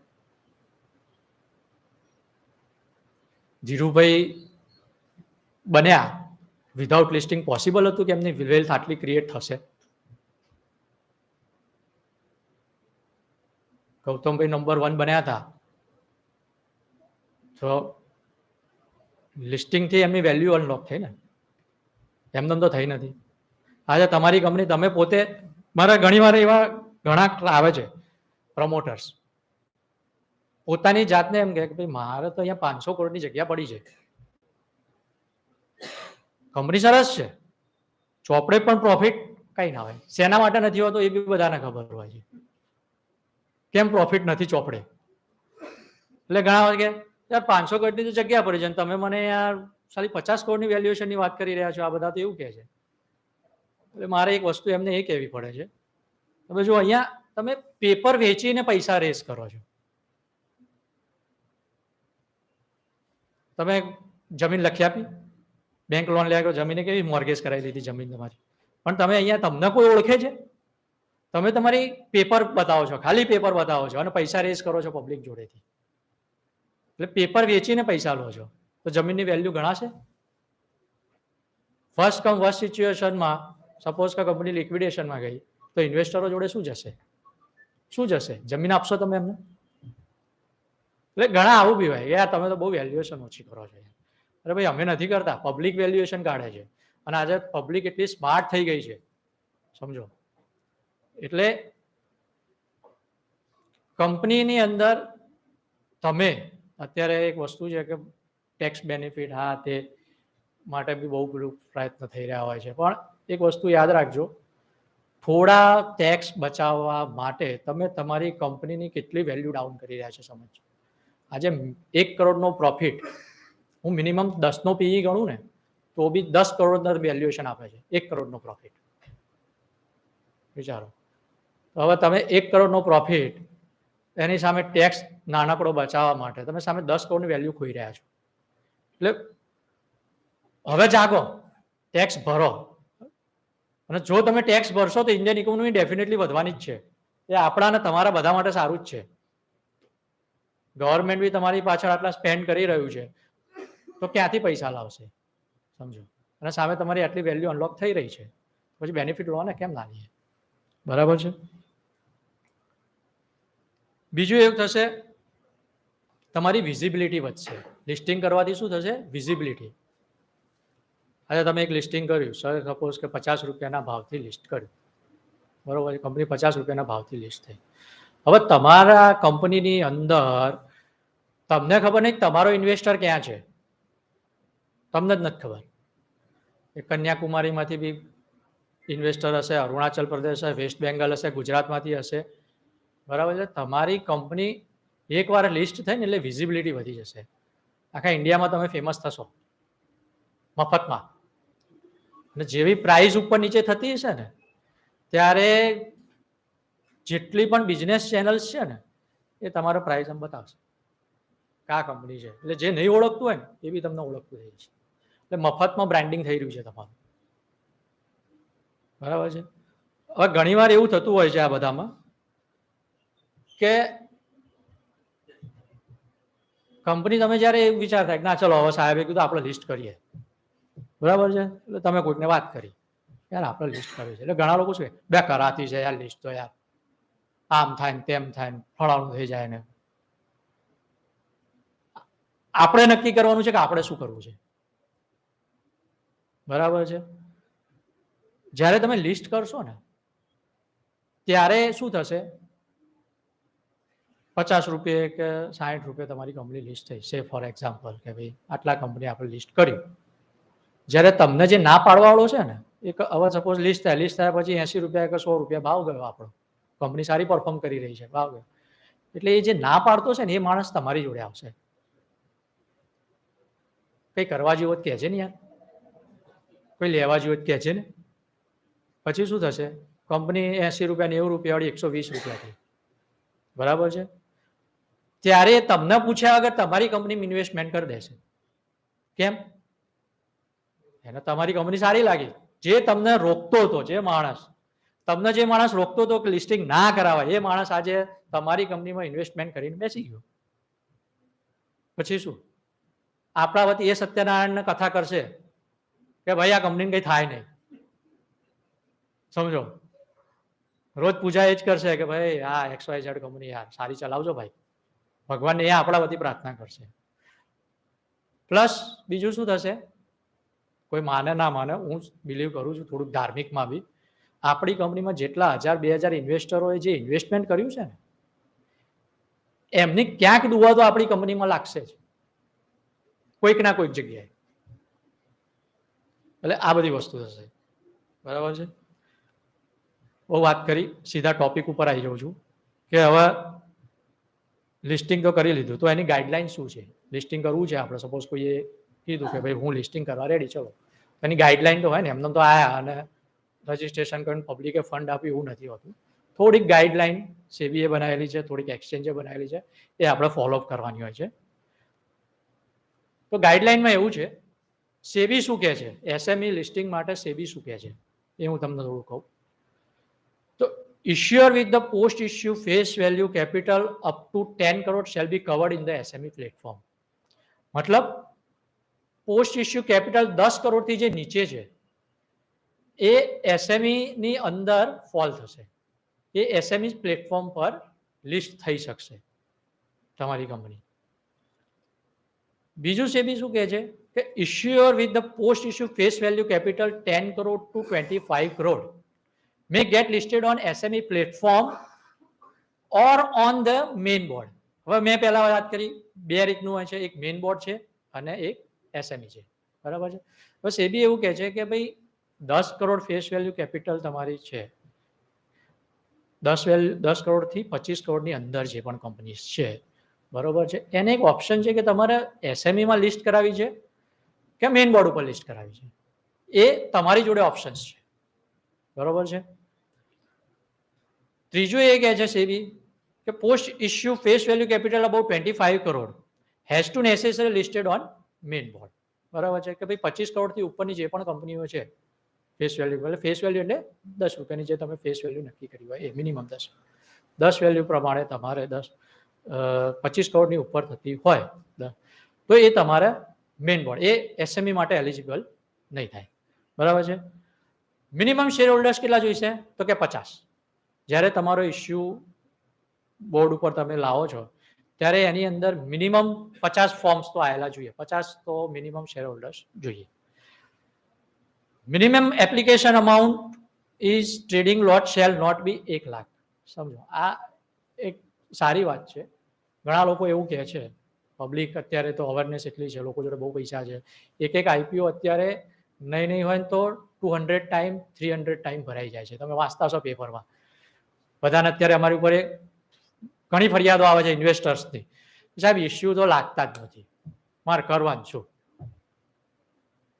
પણ અત્યારે એટલી અવેરનેસ વધી છે, બધા જોડે પૈસા એટલા છે, પણ અમે 1 લાખ રૂપિયા એટલે મિનિમમ લોટ સાઇઝ રાખી કે જેથી કરીને ઘણીવાર શું થાય છે, ઘણા લોકો જે વેવ્સ આવતો હોય ને એમાં બધા પડી જવા માંગતા હોય, બધાને હાથ ધોઈ લેવા છે હાથ ગંગામાં કે મારે જ પૈસા કમાઈ લેવા છે, ઓવરનાઇટ પૈસા કમાઈ લેવા છે.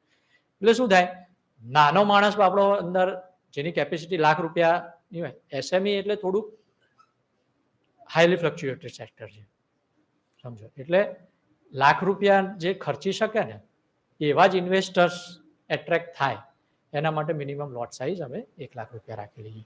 ઘણી વાર હમણાં શું થાય કે ભાઈ 15-20 હજાર અત્યારે ખ્યાલ છે કે મિનિમમ 15,000માં મેઇન બોર્ડ ઉપર ઇસ્યુ ભરાય છે, બરોબર છે.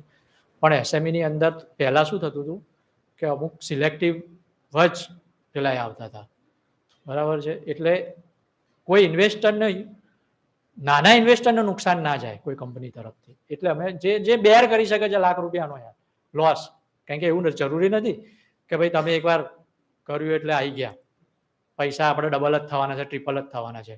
કોરોનામાં પૈસા જતા રહેતા બધાના, સમજો. એટલે વર્સ્ટ કમ વર્સ્ટ સિચ્યુએશન એવું બી થાય, સમજો. કંપની કઈ દરેક વખતે પરફોર્મ કરાયું જરૂરી નથી. એટલે એના માટે અમે 1 લાખ રૂપિયાની લોટ સાઇઝ રાખેલી છે, બરાબર છે. બીજું એક છે કે 100% અંડરરાઇટ ઇસ્યુ થશે. એસએમઈ જો કરવો હશે ને, એકવાર તમે ઇસ્યુ લોન્ચ કર્યો તો ભાઈ પાછો નહીં ખેંચી શકો. એ પછી મર્ચન્ટ બેન્કરની જવાબદારી રહેશે કે એને ઇસ્યુ ફૂલફિલમેન્ટ કરવો. 15% સ્ટેક એ પોતે એક્વાયર કરી શકશે, બરાબર છે. 2 વર્ષનું માર્કેટ મેકિંગ અમે કમ્પલસરી રાખ્યું છે કે ભાઈ કોઈ ઇન્વેસ્ટરને એક્ઝિટ રૂટ બી તો જોઈએ. એકવાર ઇન્વેસ્ટરે ઇન્વેસ્ટ પૈસા કર્યા તો પછી એને એક્ઝિટ રૂટ પણ આપવું જરૂરી છે. એટલે અમે 2 વર્ષ માટે માર્કેટ મેકિંગ કમ્પલસરી કર્યું છે કે ભાઈ માર્કેટ મેકરે એને 2 વે કોર્સ આપવા પડશે. કોઈને લેવો છે તો લઈ શકશે અને જેને વેચવો છે એ વેચી શકશે.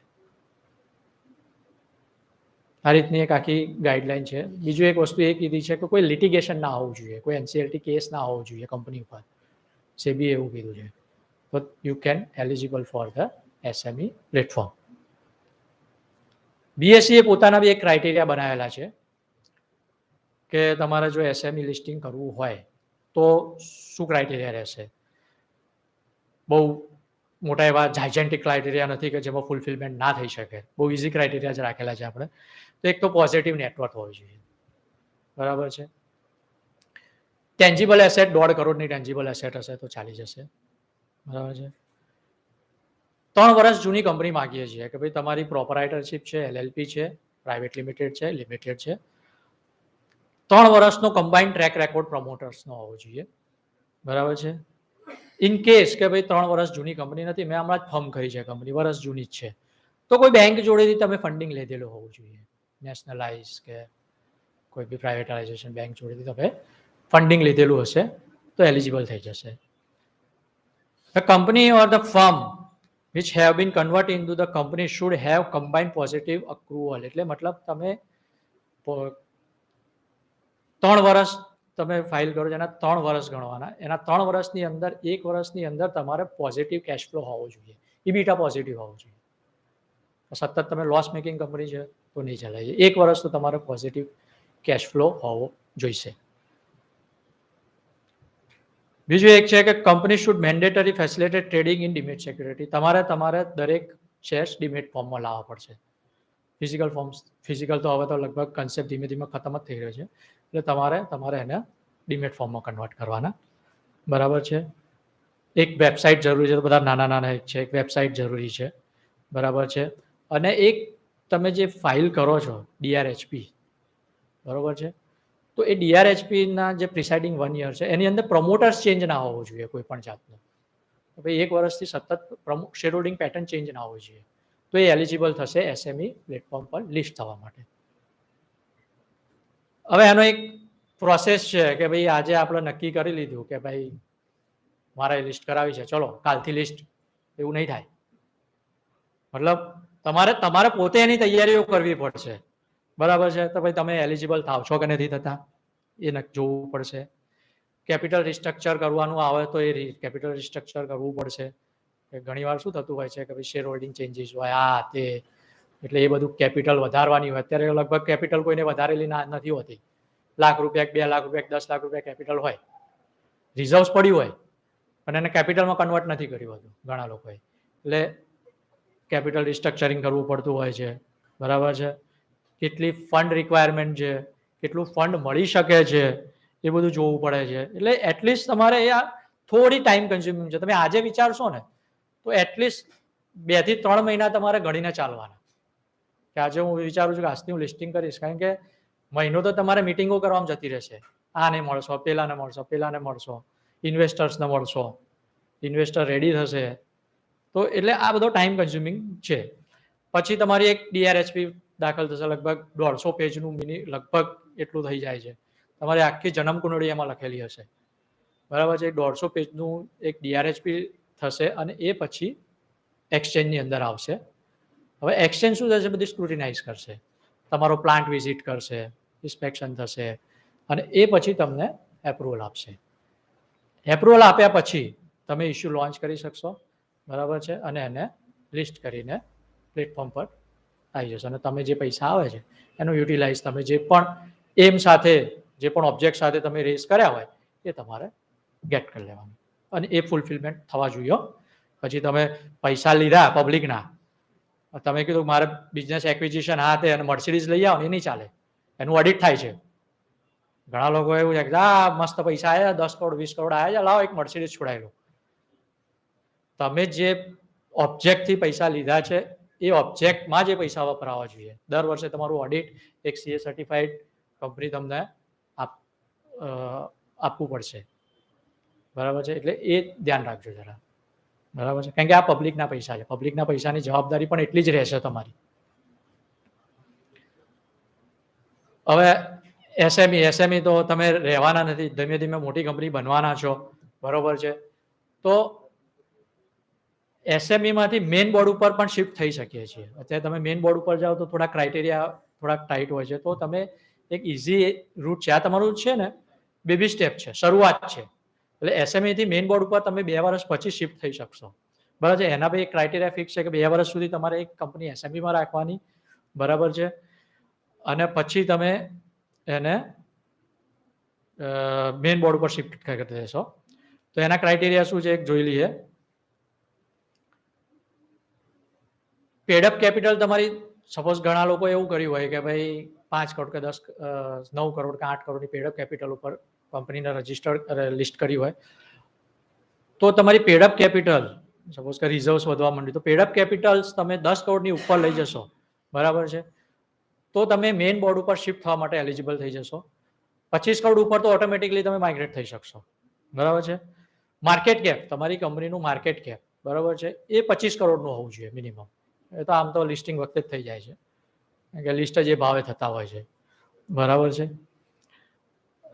સ્પેશિયલ રિઝોલ્યુશન એજીએમમાં પાસ કરવાનો કે ભાઈ તમારે 2/3 ઓફ ધ શેર જે છે બોર્ડ ઓફ એ તમને મેઇન બોર્ડ શિફ્ટ થવા માટે પરમિશન આપે છે કે ના ભાઈ આપણે હવે મેઇન બોર્ડ ઉપર શિફ્ટ થવું હોય તો થઈ શકો છે, બરાબર છે. અને મેઇન બોર્ડ આવ્યા પછી તમારે જે લિસ્ટિંગ ઓબ્લિગેશન્સ જે પણ છે એ બધા ફૂલફિલમેન્ટ કરવાના હોય છે, બરાબર છે. થોડીક બીએસસીની વાત કરતો કે અત્યાર સુધીમાં ફંડ કેટલું ફંડ આવ્યું રેઝ કર્યું છે, તો અત્યાર સુધીમાં 5648 કરોડનું ફંડ રેઝ થયું છે. નાની નાની કંપનીઓએ અત્યાર સુધીમાં ફંડ રેઝ કર્યું હતું અને અત્યારે એની માર્કેટ કેપિટલાઇઝેશન જોશો ને તો લગભગ 89,000 કરોડ ઉપરનું માર્કેટ કેપ છે. એટલે વિચારો 5600 કરોડ નું ફંડ રેઝ થયું અને એનું માર્કેટ કેપ 89,000 કરોડ, એટલે કેટલા ટાઈમ પૈસા વધ્યા, ઇન્વેસ્ટરના પણ વધ્યા એઝ વેલ એઝ તમારી પોતાની પણ નેટવર્થ એટલી વધી, તમારી પોતાની વેલ્યુએશન એટલી વધી, સમજો, બરોબર છે. અત્યાર સુધીમાં 459 કંપનીઓ લિસ્ટ થઈ છે જેને બેનિફિટ લીધો અને એમાંથી 180 કંપનીઓ ઓલરેડી મેઇન બોર્ડ ઉપર માઇગ્રેટ થઈ ગઈ, બરાબર છે. તો એક આ છે કે ભાઈ 134 કંપનીઓ ગુજરાતમાંથી લિસ્ટ થઈ છે. સાહેબે કીધું કે 15 લાખ કેટલે સાહેબ 15 લાખ રજીસ્ટર કંપનીઓ છે, તો વિચારો હજી કેટલો સ્કોપ છે તમારા માટે. હજી તો શરૂઆત છે એસએમઈ સેક્ટરની. તો હું એટલું કહીશ કે show your baby to the world, કે ગુજરાત પૂરતું કે અમદાવાદ પૂરતું તમે સીમિત ના રાખશો આને. પ્લેટફોર્મ અવેલેબલ છે, યુટિલાઇઝ ધેટ, બરાબર છે. અને આજે 50 કરોડ 100 કરોડમાં મન વાળીને ના બેસશો, કંપનીને 1000 કરોડ 2000 કરોડ 5000 કરોડ કંપનીને બનાવવાની એક ઈચ્છા રાખો અને આગળ વધતા રહો, બરાબર છે. એક બીજું કહ્યું, એક અમારા ત્યાં કંપની આવી હતી જેની વેલ્યુએશન હતી 40 કરોડના માર્કેટ કેપ પર વેલ્યુએટ થઈ હતી, બરાબર છે. એ થઈ ની માર્કેટ કેપિટલાઇઝેશન 1000 કરોડ થઈ. એવી ઘણી કંપનીઓ છે અત્યારે, તો ઘણી કંપનીઓ છે, નંબર ઓફ કંપનીઝ છે કે જે 40-50 કરોડ 60 કરોડ 100 કરોડની વેલ્યુએશન ઉપર લિસ્ટ થઈને આજે એનું માર્કેટ કેપિટલાઇઝેશન જોશો ને તો 1500-2000 કરોડ. હવે માર્કેટ જોતા જશો આઈ થિંક બધાના ડીમેટ અકાઉન્ટ હશે. હું તમને પહેલાથી જ કહું છું, સાહેબે બી કીધું પૈસા ઢગલો છે. 13,000 demat account 13 crore demat account ખુલી ગયા છે અત્યારે. એટલે ઇન્વેસ્ટર રેડી છે. તમે કંપની સારી લાવો, બરાબર છે. અને હા, એઝ અ પ્રમોટર એક વસ્તુ યાદ રાખજો, તમે પૈસા કમાઈને આપશો ને ઇન્વેસ્ટર્સને, અને જો તમારે ફરીથી ફંડ રેઝ કરવું છે ને તો એ જ ઇન્વેસ્ટર કહેશે લાવો હું પૈસા આપીશ આ કંપની, સમજો. એટલે એક વસ્તુ યાદ રાખજો કે પૈસા લઈ અને ભાગી જવું ને એ મનમાં ના રાખતા. પૈસા ઇન્વેસ્ટરને કમાઈને આપશો ને તો તમારા માટે ફંડ ઢગલો અવેલેબલ છે, ઢગલો. બરાબર છે. Thank you very much for તમારો મસ્ત ટાઈમ આપ્યો બદલ. કઈ ક્વેશ્ચન હોય તો પૂછી શકો છો. બોલો, શું કહો છો? હા, જો એમાં એવું હોય છે, ખર્ચામાં જોઈએ ને તો એ બધું જ મર્ચન્ટ બેન્કર ઉપર ડિપેન્ડ હોય છે. જો અમે તો પ્લેટફોર્મ પ્રોવાઈડ કરીએ છીએ, બરાબર છે. તો એ ખર્ચો તમારે મર્ચન્ટ બેન્કર નક્કી કરે છે કે અલગ અલગ એ લોકોની ફીસ ચાર્જ કરતા હોય છે. પણ મોટા મોટી તમે ગણીને ચાલશો ને તો લગભગ 40 થી 50 લાખની વચ્ચેનો ખર્ચો તો બેસતો હોય છે. કેમ કે એમાં પછી તમારા fees, exchange fees, statutory fees, CACSની ફીસ, એડવોકેટ ફીસ, આ બધું આવી જતું હોય છે. એટલે લગભગ મોટા મોટી તમારું આ રીતનું હોય છે. પણ એ પણ મર્ચન્ટ બેન્કર તમને એવી ફેસિલિટી આપતા હોય છે કે ભાઈ તમારે એક સાથે નથી આપવાના હોતા, તમે મેન્ડેટ સાઇન કરો ત્યારે આપવાના હોય છે. ઘણા મર્ચન્ટ બેન્કર એવી ફેસિલિટીઝ આપતા હોય છે કે ભાઈ ચલો ફંડ રેઝ થઈ જશે, હું તમને ફંડ લાવી આપીશ આટલું, બરાબર, પબ્લિકનું ફંડ આટલું આવશે, તો પછી એમાંથી એ લોકો એમનું એડજસ્ટમેન્ટ કરી લેતા હોય છે. એ રીતનું હોય છે. હા, પણ એ તો બહુ નોમિનલ હોય છે. સી એ અમે અહીંયા છે ને લગભગ લોકસેવા કરીએ છીએ, સમજો ને. કારણ કે SME સેક્ટરની એટલી બધી પેલું નથી ચાર્જ કરતા, કારણ કે અમને બી ખબર છે કે ભાઈ SME સેક્ટર કેવી રીતે ઉપર આવે છે, બરાબર. એટલે અમે અમારા ફીસ તો નોમિનલ હશે, 50,000 કે લાખ 1.5 લાખ જેવી ફીસ હશે, વધારે અમારી ફીસ નથી એટલી બધી. એ રીતનું છે. બોલો સાહેબ.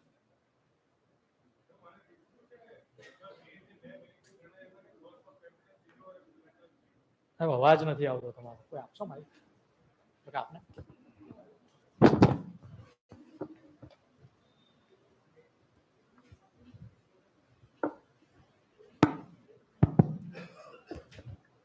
હેલો. હા, બોલો સર. સર, પહેલા તો તમારી ટોક બહુ જ સરસ હતી. Thank you very much. મારી ક્વેશ્ચન એ છે, ડાઉટ છે નાનો, કે આપણા જે બે બેનિફિટ તમે કીધા, એક તો કે કોલેટરલ ફ્રી પૈસા મળે અને બીજું તમને કંઈ પણ ઇન્ટરેસ્ટ ના ભરવો પડે, એના માટે આપણે માર્કેટથી પૈસા ઉઠાવી. હવે ડાઉટ એ હતો કે માની લો હું આજે મારી પાસે 75 થી 70% ઇક્વિટી છે, જે નોર્મ છે કે 75% તમે રાખી શકો.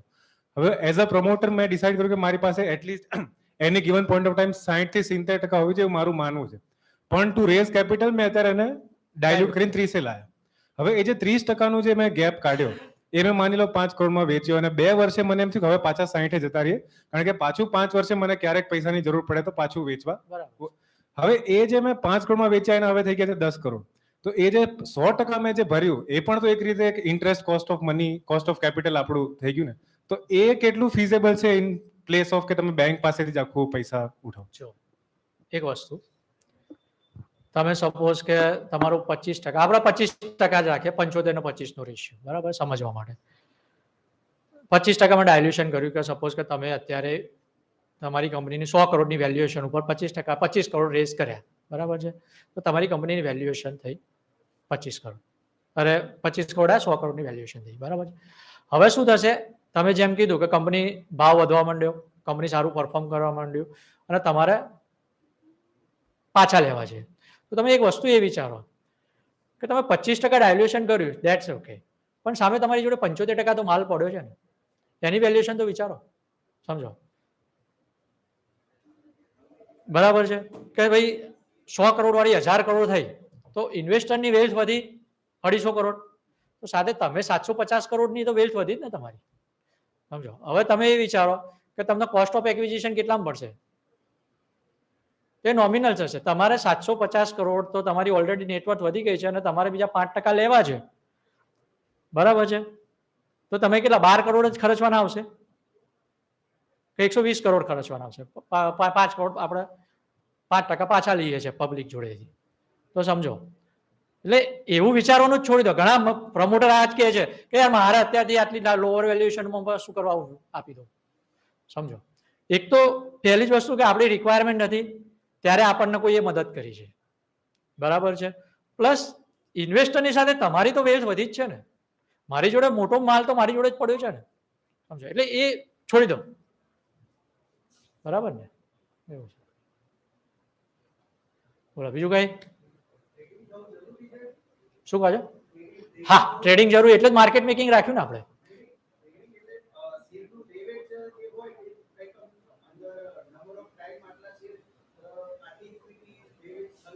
ના ના ના ના ના ના ના ના ના, ખાલી તમારે ખાલી ઇન્વેસ્ટરને એક એક્ઝિટ રૂટ આપવાનો, એ તમારી જવાબદારી, બીજું કાંઈ નહીં.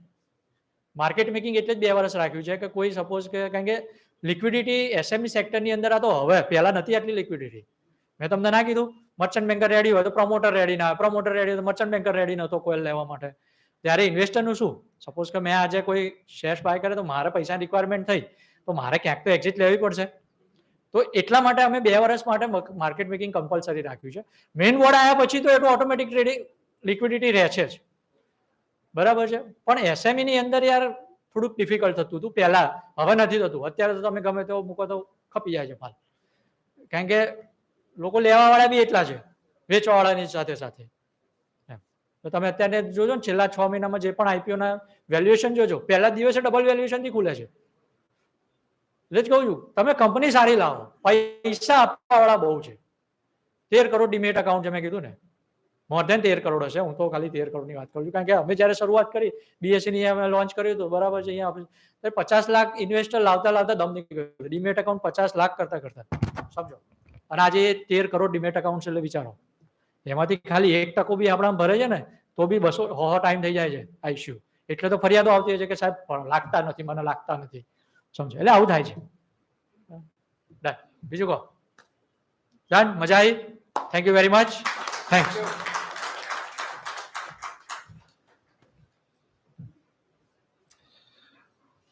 થેન્ક યુ શ્રી તેજસ પટેલભાઈ, બહુ સરસ ઇન્ફોર્મેશન આપી. Listing your business with MSME, એના બેનિફિટ્સ ખબર પડી ગયા આપણે. પહેલા કેટલા જણાને ખબર હતી આ બેનિફિટ્સ? કેટલા જણાને ખબર આ ઇન્ફોર્મેશન હતી? You can list that MSME can list. કેટલા જણા? બે જણાને ખાલી ખબર હતી, 2, 3, 5 જણાને ખબર હતી, બાકી લોકોને ખબર નહીં હતી. That means it deserves a round of applause for giving a wonderful information. કે આજે દરેક બિઝનેસ માટે આપણે શું જોઈએ? રૂપિયા જોઈએ. ને સાહેબને કહી દીધું, હવે પપ્પા પાસે માંગવાનું નહીં બાપા, હવે ક્યાંથી લેવાનું એ ખબર પડી ગઈ છે કે આપણે બિઝનેસ ક્યાં લિસ્ટિંગ કરવાનું, એમએસએમઈ માં લિસ્ટિંગ કરવાનું, ફંડ રેઝ કરવાનું for your smooth running of your organisation. કે તમારું સ્ટાર્ટઅપ હોય યા રનિંગ બિઝનેસ હોય, દરેક બિઝનેસમાં પૈસા જોઈએ, બરાબર. પૈસા ના હોય તો આપણું બિઝનેસ શું થઈ જાય? સ્ટોપ. ને ઘણા બિઝનેસીસ દે સ્ટોપ થઈ ગયા છે, એ બંધ થઈ ગયા છે because of for the same reason એ લોકો પાસે ફંડ્સ નહીં હતા. માર્કેટિંગ માટે ફંડ્સ નહીં, એમ્પ્લોઈઝને પગાર આપવા માટે ફંડ્સ નહીં, રાઈટ. ને બહુ ઘણા એ વેન્ડર્સને પૈસા આપવા માટે જે જોઈએ પૈસા, વેન્ડર્સને સપ્લાયર્સને જે પૈસા આપીએ છીએ આપણે, એને પૈસા આપવા માટે આપણે પાસે પૈસા ના હોય તો બહુ પ્રોબ્લેમ્સ થાય છે. તો હવે now you know the solution, what to do, how to take your business to the next level, how to grow your business without any obstacle coming in your way. So MSME is always there for you. So take the advantage of MSME. Hope everybody has understood the points very much clearly. Right? No doubts in it now. Sir 2 minute તમને રોકીશ. Sir 2 minute. કંઈ પણ ને કંઈ પણ હજી મોર information કે કંઈ પણ રિક્વાયરમેન્ટ હોય અને મને મળવું હોય તો આપણે અહીંયા અભિશ્રીમાં ઓફિસ છે જ બીએસસીની, ત્યાં ગમે ત્યારે આવજો. મંડે ટુ ફ્રાઈડે અમે અવેલેબલ જ હોઈએ છીએ. એક ફોન કરી દેજો તો વધારે સારું રહેશે. પણ કંઈ પણ ઇન્ફોર્મેશન રિક્વાયરમેન્ટ હોય એવું નહીં કે ભાઈ બીએસસી રિલેટેડ કંઈ પણ એમ. તો most welcome to my office. Thank you. So now doors are open for everyone. So take the advantage, walk in to MSME. ने एक बहुत महत्वनी वस्तु कीधु साहेब ने बहुत अच्छा बात बताई. It was very important कि the money which comes from the investors, where to invest in your business, not to buy Mercedes, right? The purpose of your business, you should know. What is the purpose of your business? The purpose of your business is to earn money, to generate revenue, to increase your turnovers, to take your business to the next level, right? So I thank you very much, and we shall go for a short tea break. And the tea break is of 15 minutes. 15 minute ની tea break છે ને tea break નું arrangement ground floor છે Adani pavilion. ત્યાં જઈને તમે ચા પીને ફટાફટ 15 મિનિટમાં બધા આવી જશો. પછી we will continue for the next session. Thank you very much. Thank you.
Between beach between India and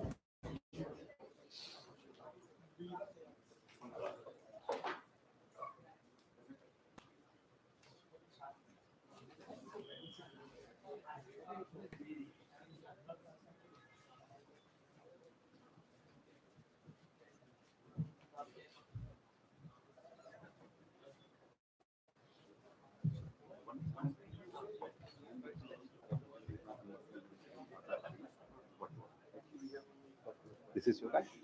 Okay.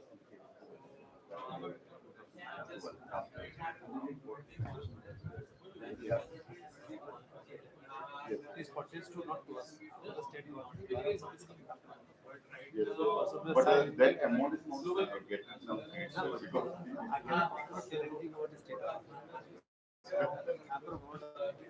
now But he's coming. He's coming today. So shall I conduct it directly indirectly? हाँ, he's coming. Yeah. Actually, उनका ही office का है. Yes, yes, yes. उनकी office की है और he's coming after. Yes. ठीक है ना 12 Yes. हाँ. Now we हमारी ऑफिस के बारे में मेरी ऑफिस के बारे में I cannot. No, it is not for me. I am from government of India. Okay. This is from state government. Yes. State government department. Okay.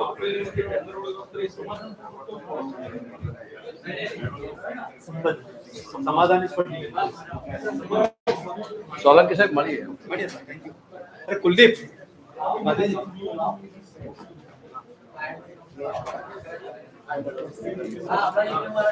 Sir, I have a basic issue which I need to discuss.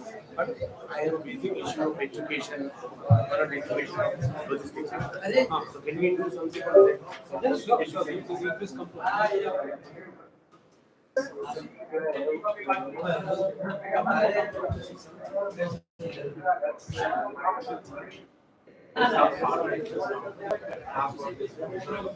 I would need guidance in this process.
Yes sir. हाँ जी sir.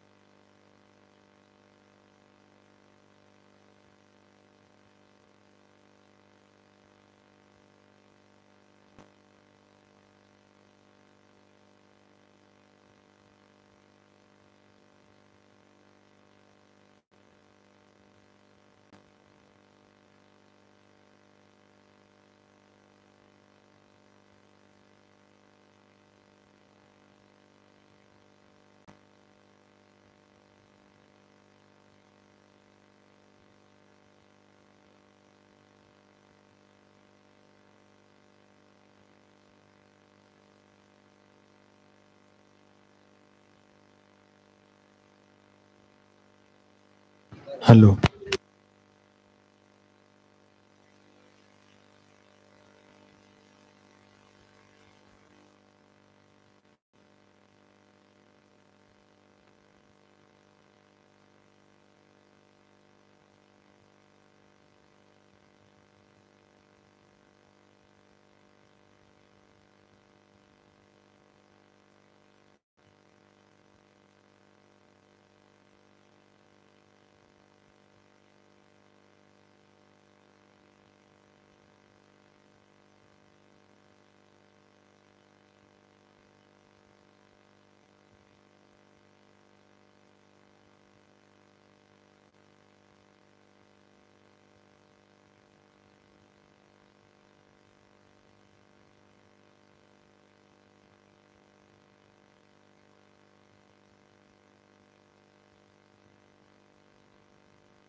Mic किसने बंद किया?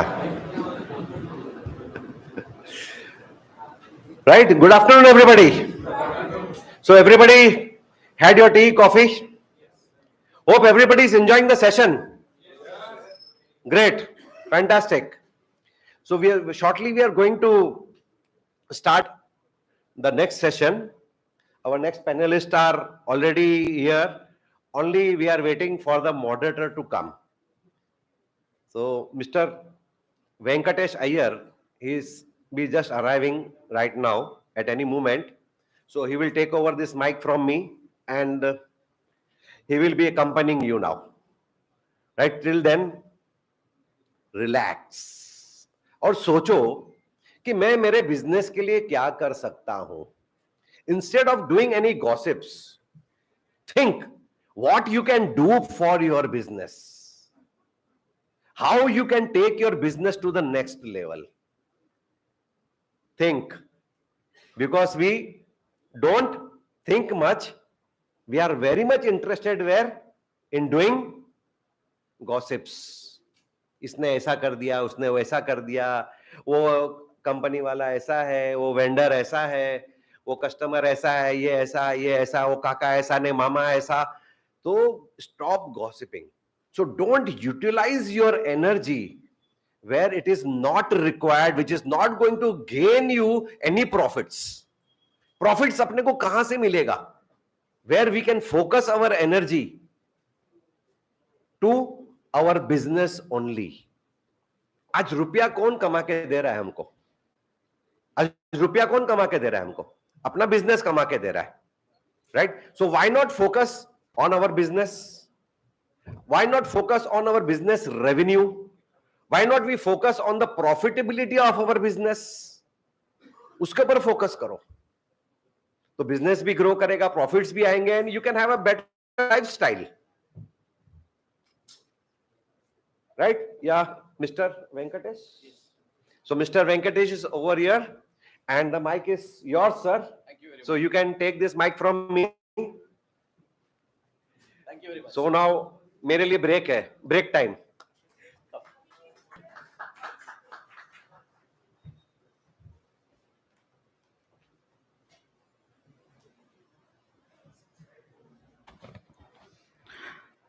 Good afternoon.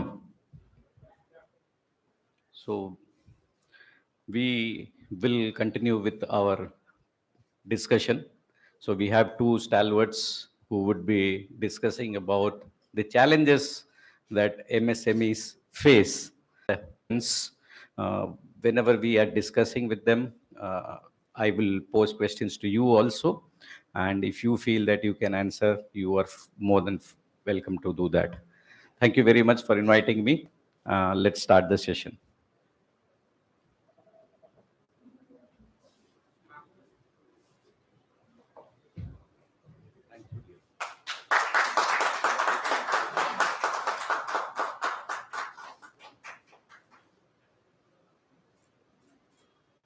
Thank you.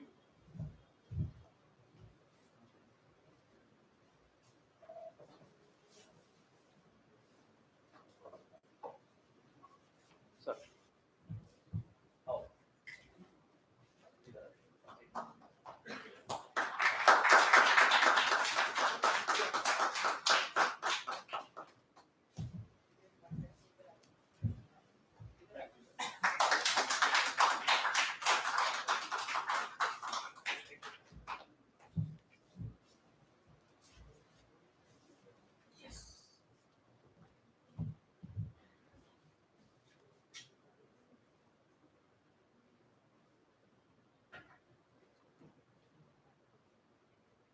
Hello. Good afternoon. Once again, thank you all for coming and attending the session. So we have two stalwarts, Mr. Tejas Mehta, who is the proprietor of Tejas Metal and Glass Products. He has vast experience in MSME, and we thought nobody else relevant than him who can actually come and speak. And that's why we have brought him over here to speak about MSME past, present, and the future. And we have on my left the second panelist, Neeraj Shah, who is the owner of Aryan Chariot. When I was talking to Neeraj, I was told that he has close to some 150 plus patents in his name. Okay, that itself is a big achievement coming from Ahmedabad. Okay. So I was really surprised. One single person can do if 150 patents. Imagine if each of us can do one patents from your own organizations or your own identity. I think we can actually transform Gujarat into a much better destination for MSME. So, Neeraj Saib, thank you very much. Tejas, thank you very much for coming. And we would like to have a lot of sharing today. Let's see how we can plan it out. And as I said, if anybody wants to speak anything, you can just raise your hands. I'll be more than happy to come to you and take your sharing also. Thank you very much. So can we start? Okay. So, sir, before we actually get into the questions, I would like to ask you what is your experience of working so many years in this sector. Okay, this sector has been in topic of late very much, but this sector is existing much more than even many of these bigger companies came into existence. Okay, MSME as a sector, it provides employability to more than 30% of the country. Okay, we have basically the GDP majority of the percentage coming from MSMEs, and at the same time, MSMEs also have been nation builders.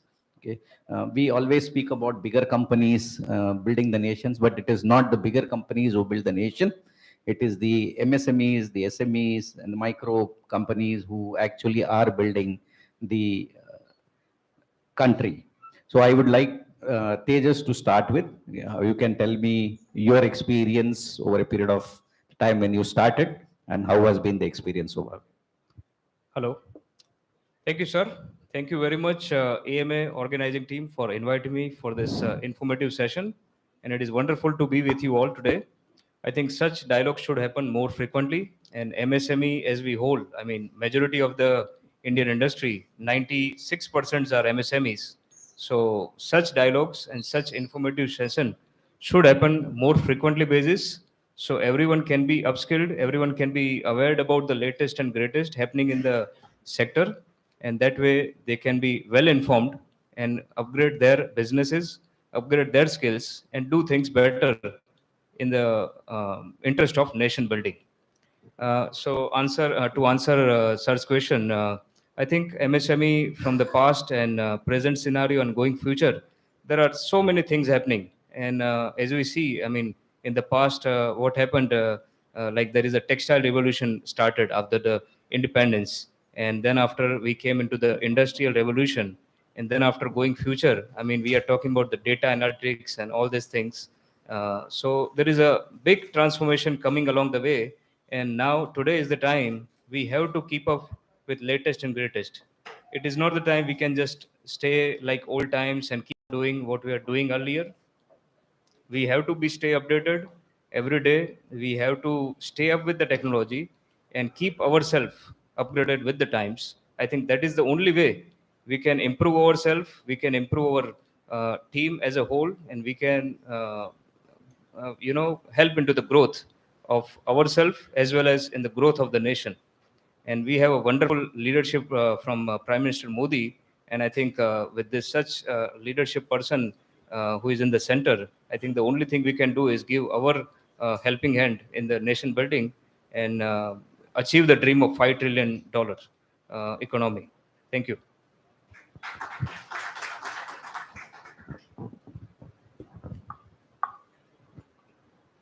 Why limit only to 5 trillion? We can go much beyond 5 trillion. Okay, great. Coming to Neeraj, sir. Neeraj, you can actually, as I said, when we were sitting back, you gave us a lot of dope on actually what you do for the industry. So I would like to have your upcoming one in this industry and what is that you have been doing and how has been your experience till now?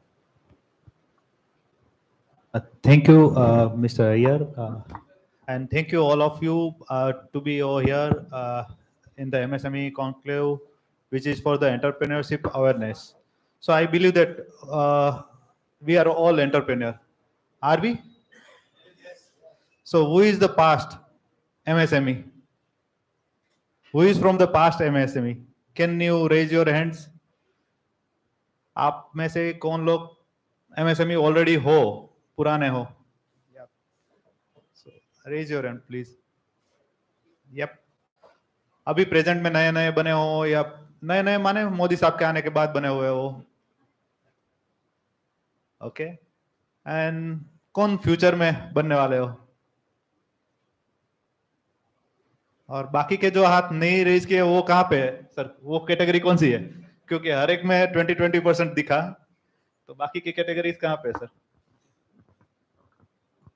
मेरे जैसे होंगे कि आगे क्या करना है करके, तो मेरे जैसे होंगे कि भाई let's hear first and then maybe I will also join the bandwagon. Okay. So पहले तो मैं जो भी लोग यहाँ पे है, मैं उनको चाहता हूँ कि आप लोग जो भी आए हैं टाइम इन्वेस्ट तो कर ही रहे हैं, बाय फोर्स, हुक और कुक, जैसे भी आप आए हो यहाँ पे, तो हमको सुन ही लीजिए, कुछ तो फायदा होगा ही. ठीक है. सो बी ओ यार, शायद पता नहीं है आपको कि आज आप एमएसएमई बनाओगे. मैं तो चाहता हूँ कि एमएसएमई से बाहर जाके आप लार्ज इंडस्ट्री बनाओ. तो ये भी हो सकता है, भले ही आज ना हो, क्योंकि आज स्टार्टअप का एक एरा भी आ चुका है. And startup could be unicorn with in 3 years, ये माना जाता है, जो लार्ज स्केप में चला जाता है. ठीक है. तो मेरा सर व्यू आपको बताऊं तो मैं एमएसएमई में बहुत ही नया बंदा हूं वैसे बोलूं तो, क्योंकि मैं टेक्नोलॉजी से जुड़ा हुआ हूं. मैं इतना जानता हूं कि पहले भी बिजनेस होता था, अभी भी हो रहा है और बाद में भी होने वाला है.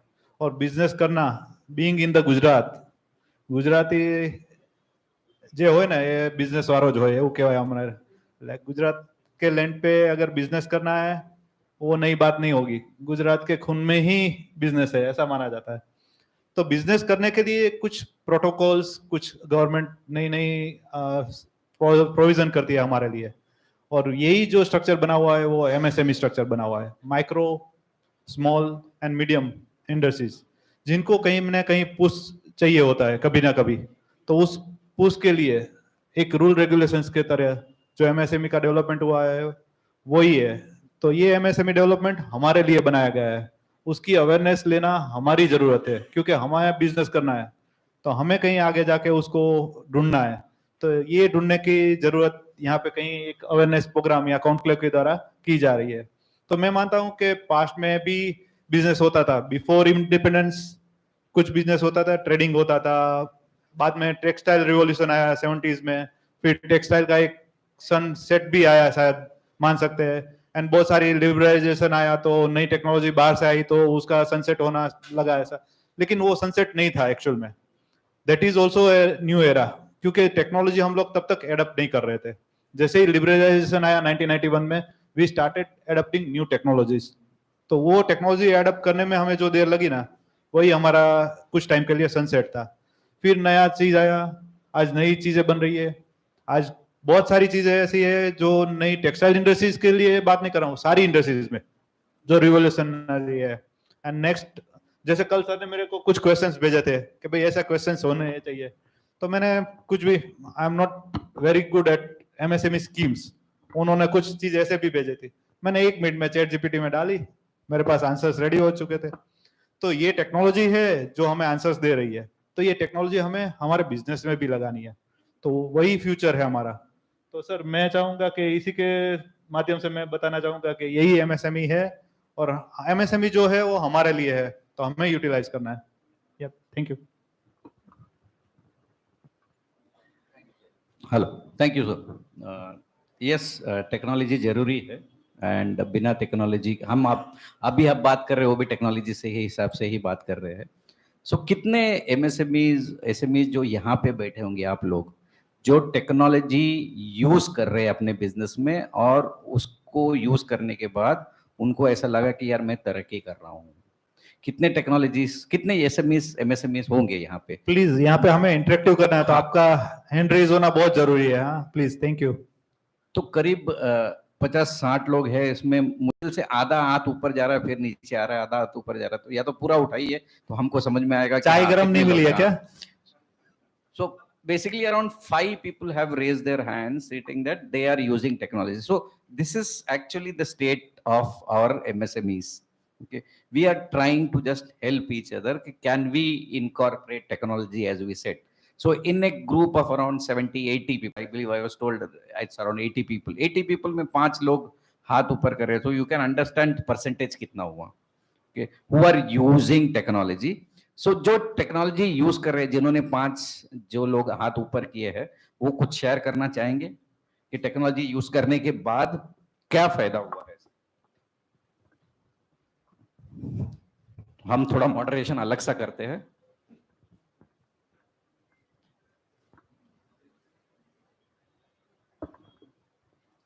Hello, good afternoon, everyone. I am Ashish Chawda, running a transporting business. Me, myself, I am done the automation engineer from Nirma and diploma. So I spent 7 years into exactly integrating the technology where human efficiencies are down. So I initiated in logistic business. Basically, no one is working into logistic sector. And I have put up my area as a Gujarat only. So we are working exactly with the truckers, how to get them the benefit of technology. I have many things to say, what benefit we achieved. For example, the running time of individual truckers got high when they came into our communication because we used to pre-plan for them. We used to assign them early stages loadies when, for example, trucker is basically if he is from Jamnagar and is going to Ahmedabad, where he would dispatch his material, we would pre-plan the load from Ahmedabad to Jamnagar. We would give them multiple options. Right now, since independence, till 3-4 साल पहले तक ऐसा case scenario था जहां पे he has to come unload his vehicle, go to the local broker office, उधर उनको 1-2 दिन वेट करना पड़ता था and broker would utilise his willingness towards load, तो उसके ऊपर he would fix the charges. What we do, we जब वो जामनगर से निकलता है तभी हम टेक्नोलॉजी से उसको ट्रेस कर लेते हैं एंड वी हम उसको लोड पॉप अप करते हैं. तो बेसिकली वो सामने से he would come to us और एडवांस में सेल हो जाता है just through proper communication channel. There are many user cases, but the list goes on. So आपके बिजनेस में बेनिफिट क्या हुआ? अय्यर सर की परमिशन से पूछ रहा हूँ. बेनिफिट ये हुआ सर कि हम लोग को बिजनेस ढूंढने नहीं जाना पड़ता है. When we initiated this, they were facing this using experience, जो basically user experience होता है, तो customer retention that is very easy for us, which is a issue to other our competitors. So बहुत सारे बड़े ट्रांसपोर्टर है जैसे वसंत है या कुछ few of them I am knowing very well, whom I am supplying technology. But apart from that, Porter and जो चीज आ चुकी है, Porter is into specific one segment which is from 1 metric ton to 3 metric ton. आपने जो transporter का नाम लिया, he is of course technically higher than me, Vasant Logistic, but वो लोग they are specifically looking towards themselves only. वो खुद के vehicles खुद की टीम के ऊपर ही काम कर रहे हैं. What we are doing, जितने भी छोटे छोटे सिंगल ट्रकर है जिनका 2 गाड़ी का मालिक है, उन लोग को फिक्स बिजनेस नहीं मिलता है. We are tying up with them और उनका मेजोरिटी 70% के तकरीबन है. Those who are small vendors. Thank you very much, sir. Here sir, please. Yeah. Thank you, Mr. Chawda. Sunil Jain, 22 साल से हार्डवेयर इंडस्ट्रीज के साथ में जुड़े हुए हैं. 2017 तक वेंडर से माल बनवाते थे और 10 लाख से बड़ा कोई सिटी इंडिया का नहीं होगा कि जहां पर मैं नहीं गया होऊंगा. तो जाते थे और बेचते थे. 5 साल पहले इन हाउस प्रोडक्शन शुरू किया. जो टेक्नोलॉजी की बात करते हैं तो हमारी लाइन में क्या था, स्वाभाविक क्रम कि भाई एक ऑपरेशन में एक ही काम बनेगा. मैंने प्रोग्रेसिव डाइज क्रिएट करवाई और प्रोग्रेसिव डाइज से मेरा प्रोडक्शन 4 टाइम 5 टाइम प्लस हो गया. दूसरा, उसके बाद में सेल्स के लिए भी डिजिटल मार्केटिंग और ई कॉमर्स वगैरह का प्लेटफॉर्म का यूज करके आज उधारी का समस्या से मुक्ति मिल गई और बेचने के लिए जाना नहीं पड़ता. तो ये दोनों विषय, सेल्स के लिए और मैन्युफैक्चरिंग, ये दोनों हम लोगों ने ट्राई किया और दोनों में सक्सेस मिला. Thank you, Jain sir. Yeah, welcome. Yeah.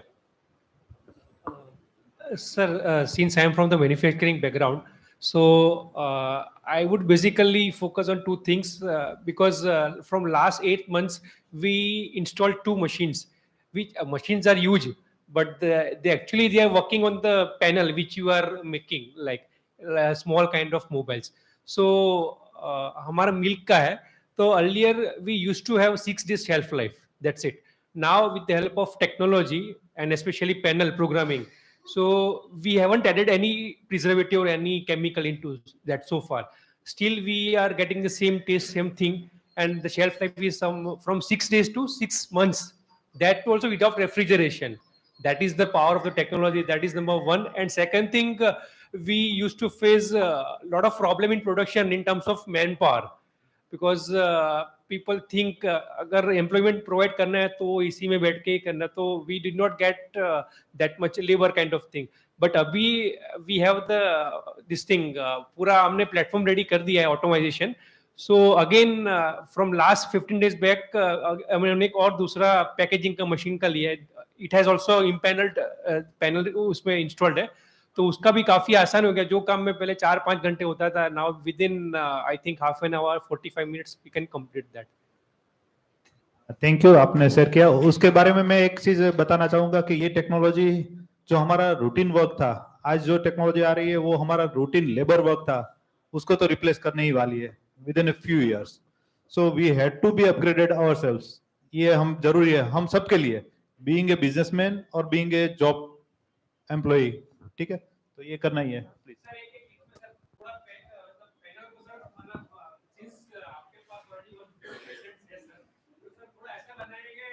Delta और जो मित्सुबिशी वगैरह जो है इतने ब्रांड वाले, तो उनके जैसे मशीन का प्राइस इतना बढ़ जाता है ना, जो मशीन 5-6 लाख में वो सीधा 22 लाख में हो जाता है. तो सबको कैसा कीजिएगा तो थोड़ा सर देखिए, आप मेरे बिजनेस पे वार कर रहे हैं, लेकिन आई एम ओ हियर. कुछ SaaS and PaaS, they are the two basis. जहां पे क्या होता है कि जिसकी मेरे जैसी पैटर्न है ना, वो 20 साल के बाद मेरी नहीं रहेगी, ओपन हो जाएगी.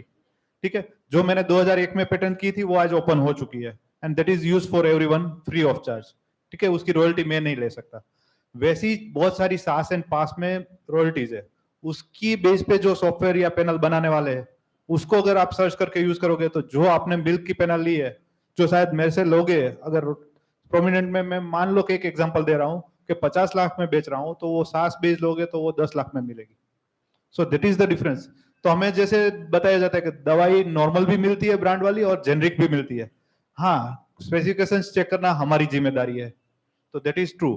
तो आपको दोनों चीजें, सर्विस में कहीं पे प्लस और माइनस हो सकता है, तो आपका क्रिटिकल एरिया है उस पर देख लीजिए. पर सारी टेक्नोलॉजीज ऐसे भी अवेलेबल है, एंड नॉट कुछ भी बुराई नहीं है सास एंड पास यूज करने में. I am ready to say that. Okay, thank you. So thank you. 3 people actually volunteered to come and say that they are getting benefit from technology, but more than 90% of the people are actually not raising hands why they are not using technology or why it is. So can I get somebody who can raise their hand and say why they are unable to use technology? It could be genuine reason. So we just wanted to understand what exactly stops you from using technology. Can somebody volunteer for that also? Like we had one saying that 3 people saying they use technology. I need at least one person who can stand and say we don't use technology because of. There's nothing shameful in that. We don't use means that means we don't use. There's nothing wrong. But can somebody volunteer? Yeah. Sorry and sir, ऐसा भी हो सकता है कि technology use कर रहे हैं पता नहीं है. पता नहीं होगा, वो भी हो सकता है. Thank you. So I am into hydrogen distribution. I am also a transporter. I mean, we particularly just transport hydrogen itself. So I am actually already a user of technology in terms of GPS and other automation stuff. I mean, keeping the pressure high. So it is something like 200 bar of pressure. But there are certain cases, I mean, there are few other transporters who use a lot of, as you said, SaaS platform in keeping up their fleet. We are not, I mean, into that. The first reason is the fleet scale. So technology at scale comes into picture when you have that large scale of business. Second thing is technology is always ever changing.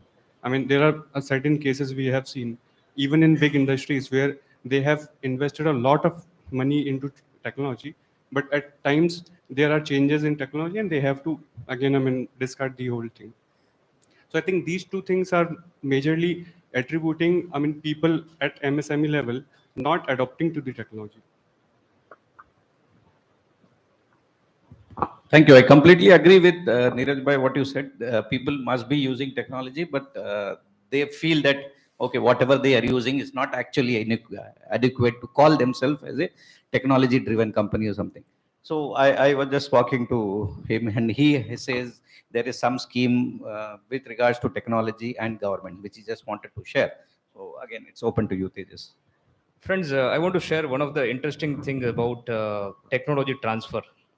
जो अभी तक हमने जो सुना technology transfer या technology जो भी लोग यूज करते हैं वो ज्यादातर कंप्यूटर बेस्ड या जीपीएस या ऐसी सॉफ्ट टेक्नोलॉजी की बात थी। बट एक बहुत ही अच्छी स्कीम गुजरात गवर्नमेंट की है, उसके बारे में बताना चाहूँगा। इंडिया में अगर एमएसएमईज की देखी जाए तो काफ़ी सारी स्कीम्स है, बहुत सारी स्कीम्स है, बट ये पर्टिकुलरली गुजरात के लिए है और गुजरात के एंटरप्रेन्योर्स को काफ़ी ज़्यादा हेल्प कर सकती है, and that is applicable to each and every sector. That is called technology transfer scheme, and that is not only limited to digital technologies, that is also applicable for industrial or manufacturing technologies as well. There are scientific organization, government of India owned scientific organization like NRDC, which stands for National Research Development Corporation. उनके पास more than 2000 technologies अलग अलग field के लिए उपलब्ध हैं। मान लीजिए textile की बात करते हैं, टेक्सटाइल में भी उनके पास इतनी सारी टेक्नोलॉजीज है, how to make a different type of fabric, technical textile, there are so many things. अगर हम मैकेनिकल इंजीनियरिंग की बात करते हैं तो उनके पास 3D technology, 3D printing technologies, there are so many things for each and every sector. It is just that we have to self study those and narrow down what our focus is, what exactly we are looking for. And if I come specifically to Gujarat government scheme, what it offers is it offers like up to 65% of the technology know-how transfer reimbursement और up to 50 lakhs rupees। मतलब आप एक technology अगर NRDC से ले रहे हैं जिसकी कीमत उन्होंने रखी हुई है 20 लाख, तो आपको 65% पैसा तो गवर्नमेंट ऑफ गुजरात दे रही है, आपका इन्वेस्टमेंट सिर्फ 35% का रह जाता है, और वो लोग आपको ट्रेनिंग देते हैं, वो लोग आपको पूरा नो हाउ ट्रांसफर करते हैं, और पूरी एक हैंड होल्डिंग होती है जिसके बिहाफ पे we can go to the growth and we can take our company to the next level. And I think we should explore this is a unique scheme for the Gujarat entrepreneurs, we should definitely take benefit of it. अभी काफ़ी लोगों को तो ये schemes के बारे में पता ही नहीं है, पहले ये 60% हुआ करता था, अभी it is 65%। You can just Google it, technology transfer scheme of Gujarat government, and you will find more details about it.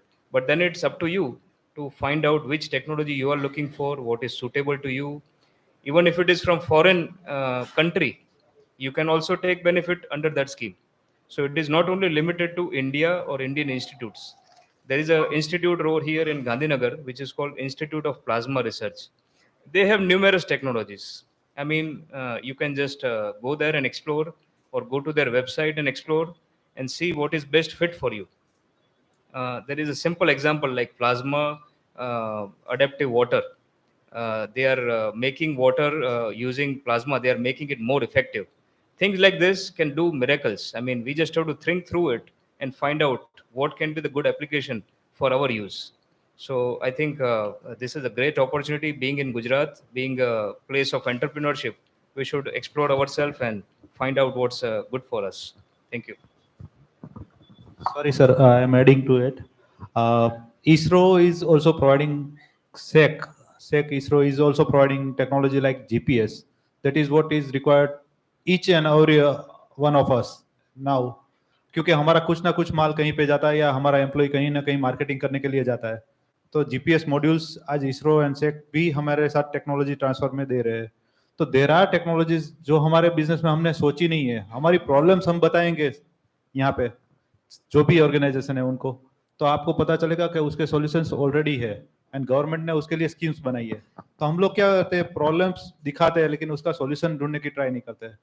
तो जस्ट वी नीड टू, क्योंकि सॉल्यूशन सारे गवर्नमेंट ने दिए हैं, हाँ आप हम लोग यूज नहीं कर रहे तो इसका इम्प्लीमेंट प्रॉपर नहीं हो रहा है। जैसे हम लोग यूज करना स्टार्ट करेंगे इम्प्लीमेंट प्रॉपर हो जाएगा। It might be takes few years, वो तो हमें आदत है ही ऑलरेडी। सदियां निकाल दी तो साल निकालने में कुछ दिक्कत नहीं है sir, right? Sorry to interrupt. One point I would like to add. Please, please. There is also export services you can avail from the foreign countries. See, in countries like Germany, Switzerland, they have so many experts of different technology or different sectors. And those people are very elder people, veterans of the industry. They are willing to give their services completely free, 100% free. You might be surprised that they are giving services for free, but it is true. There are some organizations like PUM, there is a SES organization. They have a presence in India, and you can contact them. You can seek for their services, and they provide you their services 100% free. The only thing you have to take care is, let's say an expert comes from Switzerland and they are staying here with you to give their services for a week or for 2 weeks.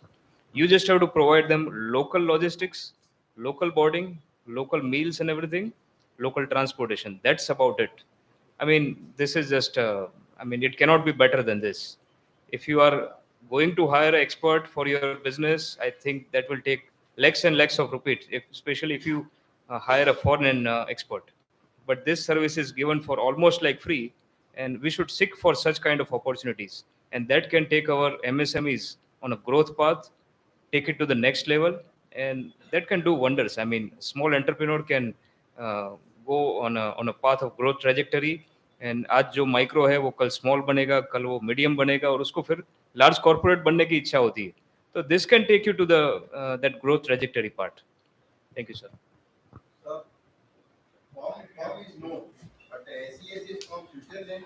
That is from Switzerland.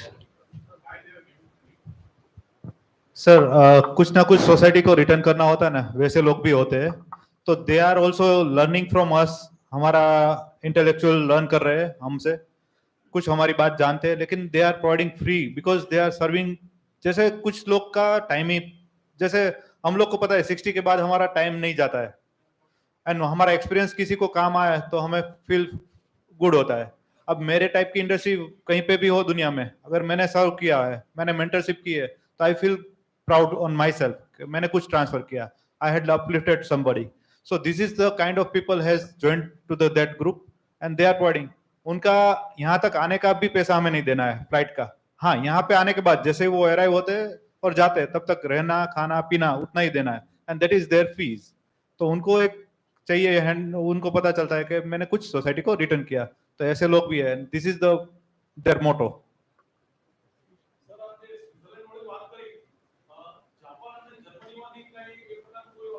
જર્મનીમાંથી 100% છે. જાપાનનું તેજસભાઈ મને ખ્યાલ નથી, પણ આઈ am sure એમનું પણ એવું કંઈ ને કંઈ તો હશે. Sorry DD. I think you can contact him, get the details. જાપાનનું કંઈ કેમ નથી. I can certainly share it with you.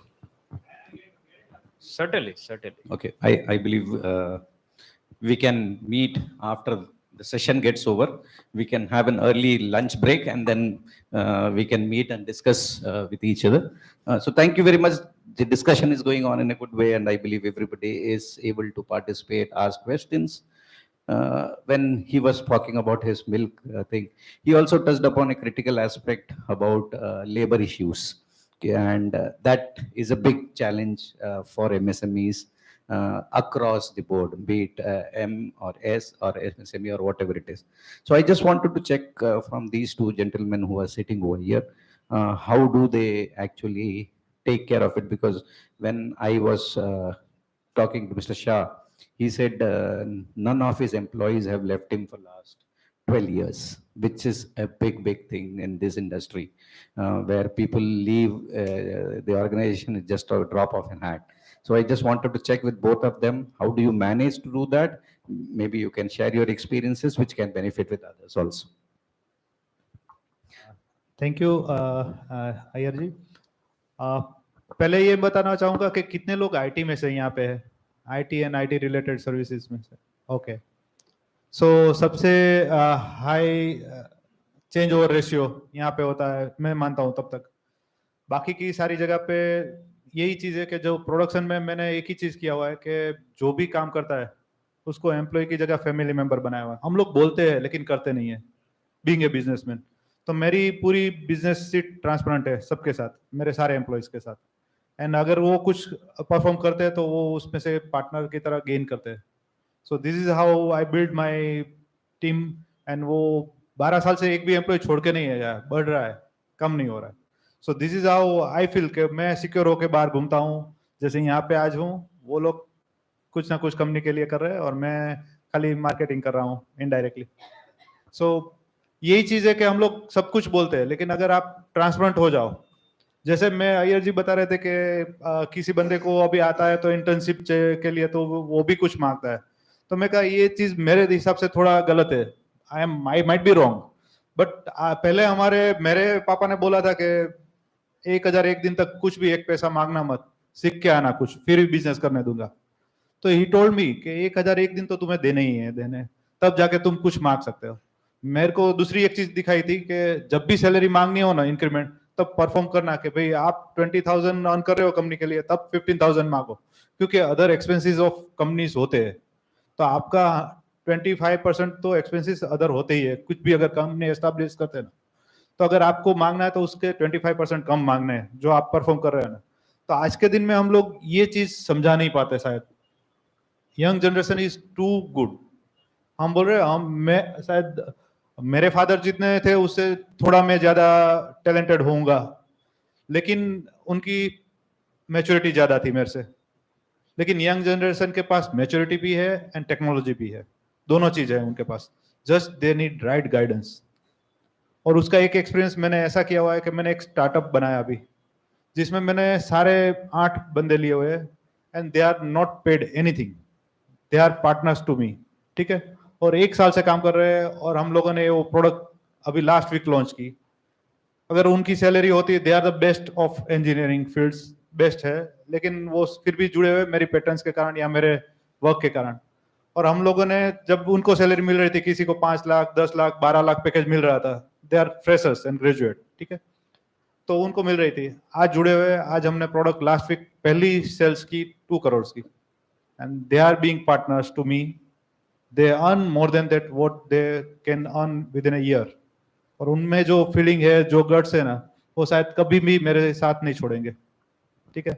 तो यही चीज है कि हमें प्रूव करना है कि मैं ट्रांसपेरेंट हूँ। मैं जो एक्सपेंस करता था, हमने एक अलग से ऑफिस ली थी, तो ऑफिस का रेंट मैं पे करता था, चाय वालों को भी मैं देता था, कुछ पार्टीज होती थी तो भी मैं करता था, हम लोग बाहर जाते भी थे ट्रिप के लिए, वो भी, लेकिन सारे पैसे उनके थ्रू दिलवाता था। उनको पता होना चाहिए कि ये expenses, even though we are not doing anything, we are generating something on the expense part, ठीक है। सर्वर्स लिए, कुछ प्रोक्यूरमेंट्स की चीजों की, क्योंकि सॉफ्टवेयर था तो बाकी कुछ ज्यादा कॉस्ट नहीं थी, लेकिन जो भी चीज की थी वो उनके थ्रू की थी। Being a freshers, they are able to enable that कि हम लोग ने ये स्पेंड किया हुआ है and now we are going to earn that. तो ये चीज उनको पकड़ के रखी 1 साल तक, क्योंकि नहीं तो पेरेंट्स ज्यादा प्रॉब्लम में आ जाते हैं। 6 महीने के बाद पेरेंट्स आके बैठ गए थे 2 जनों के, तो कि सर अभी भी मेरा बच्चा कुछ अर्न नहीं कर रहा है, आगे क्या करेगा, अभी 1 साल में मेरी बेटी की शादी करनी है, क्या करेंगे। सो एवरीथिंग कम्स आउट, ठीक है। लेकिन you have to look at that कि अगर आप सही हो, आप सही तरीके से मेंटेन कर रहे हो और आप सही है, आपने अगर 15 साल या 5 साल या 10 साल डाले हुए हैं एंड आपने कुछ सक्सेस रेशियो दिया हुआ है एंड यू आर कॉन्फिडेंट कि आपको अगर 0 पे रख दिया जाए and then you again create that value within a least time. जैसे मैंने पहला जो बिल्ड किया था मेरा एम्पायर, वो मेरे को 7 साल लगे थे, लेकिन दूसरा एम्पायर खड़े करने में 3 साल ही लगे, तीसरा एम्पायर उससे भी कम, और आज 1-1 साल में मैं शायद कर रहा हूँ कुछ, ठीक है। तो I know how to create, वो उसी पेशेंस से हो रहा है, तो वो ये कर सकते हैं। तो अगर हमने कुछ अर्न किया हुआ है, हमने कुछ लर्न किया हुआ है, that we can deliver, then we can manage the things. और कोई भी छोड़ के जाना नहीं चाहता है, क्योंकि उनको भी, जैसे आपके बच्चे को अगर आप स्कूल भेज रहे हो ना, अगर आप बोलोगे ना कि स्कूल चेंज करना है, तो उसके फ्रेंड छूट जाएंगे। और वही फीलिंग आपकी ऑफिस में आए, आप उनके फ्रेंड बन के रहे हो, आप उनको जो चाहिए वो आपको बता सकता है, ये मेरा पेन है, ये मेरी चीज है, तो आप फ्रेंड हो उनके। और अगर ये हो गया तो मैं मानता हूँ कि कहीं भी नहीं होगा। एंड मैं वही चीज मैंने भी बहुत फेस किया था 2008 to 2012 में। there are lot of employee left my company and I am in panic. तब जाके यही solution मेरे को मिला कि साथ में चलना है तो यही करना है, and सबसे least profit मेरे पास आता है. उन सब में बटने के बाद मैं मैकडोनल्ड थियरी पे चलता हूँ, 3% से ज्यादा प्रॉफिट घर पे चाहिए ही नहीं, तभी आप जाके करोगे. बाकी R&D में इन्वेस्ट करो, अपने हमारा R&D फंड भी कंपनी का होता है, वो भी उनके पास क्लियर होता है कि हमारे पास R&D फंड है, सिक्योरिटी फंड है, सब कुछ है, तो दे आर मैनेजिंग दैट. तो मैं कुछ करता ही नहीं, अकाउंट भी मेरे को नहीं करना है, सब कुछ तो वही कर रहे हैं, मेरे 3% मेरे को दे रहे हैं. फ्रेंकली स्पीकिंग 5 साल से मैंने मेरी फैक्ट्री नहीं दी है, कैमरे में ही देखी हुई है. ठीक है, तो कलर चेंज हो चुके हैं 3 बार, लेकिन मैंने विजिट नहीं किया हुआ है. Thank you.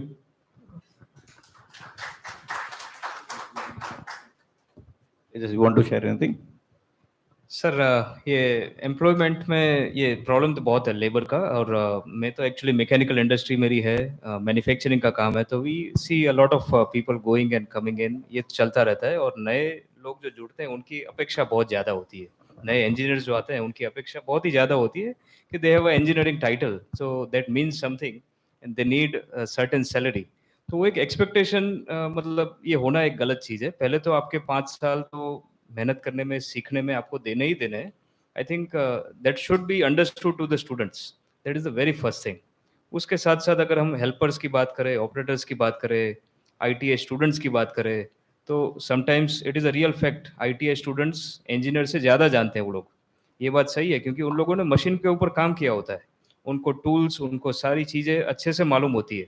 इंजीनियर के पास इंजीनियरिंग स्किल के नाम पर काफ़ी कम स्किल होती है, जो उसको प्रैक्टिकल आने के बाद उसको समझनी है, तब जाके उसकी एम्प्लॉयबिलिटी क्रिएट होगी. ये सारी चीज़ें आई थिंक एजुकेशन से शायद ज़्यादा जुड़ी हुई है. उनको वहाँ से ये सीड बोया जाना चाहिए, उनको वहाँ से ये प्रैक्टिकल ट्रेनिंग ज़्यादा दी जानी चाहिए, ताकि वो लोग जब फील्ड में आते हैं दे फील मोर एम्पावर्ड कि हाँ उनको ये चीज़ आती है, उनको ये चीज़ पता है, ये टूल क्या है उनको पता है. अभी रिसेंटली मैंने ITI की फैसिलिटी विजिट की थी कुबेर नगर में, that is close to Naroda area. आप अगर वहाँ जाओगे तो आपको लगेगा this is the latest and greatest infrastructure. वहाँ पर इतने बढ़िया टूल्स हैं, इतने बढ़िया मशीन्स हैं, और उनको ट्रेन करने वाले लोग भी वहाँ पर मौजूद है. कंपनीज जिन्होंने ITI के साथ कोलैबोरेशन करके रखा हुआ है, लाइक पीडीराइट, इतना अच्छा इन्वेस्टमेंट करके उन्होंने रखा हुआ है, बढ़िया मशीनरीज हैं, टीचर्स भी इतने बढ़िया हैं. स्टूडेंट्स को अगर वहाँ जाते हैं, सीखते हैं, तो इतनी बढ़िया मशीनरी के साथ काम करके वो बाहर निकलेंगे, जब इंडस्ट्री में जाएंगे तो उनको लेटेस्ट मशीनरी के साथ काम करने का एक तजुर्बा होगा, जिससे एक कॉन्फिडेंस आता है कि हाँ मैं ये चीज़ जानता हूँ, मैं ये कर सकता हूँ, मुझे ये मालूम है. अगर आप कोई और ITI के साथ जाते हैं जो अभी इतनी अपग्रेडेड नहीं है, तो आपको ऐसा लगेगा कि आप कहाँ पर आ गए. मतलब वहाँ पर इंफ्रास्ट्रक्चर के नाम पे कुछ नहीं होता है, या मतलब चीज़ें बिखरी हुई होती है, कोई स्टूडेंट्स में कोई इंटरेस्ट नहीं होता है.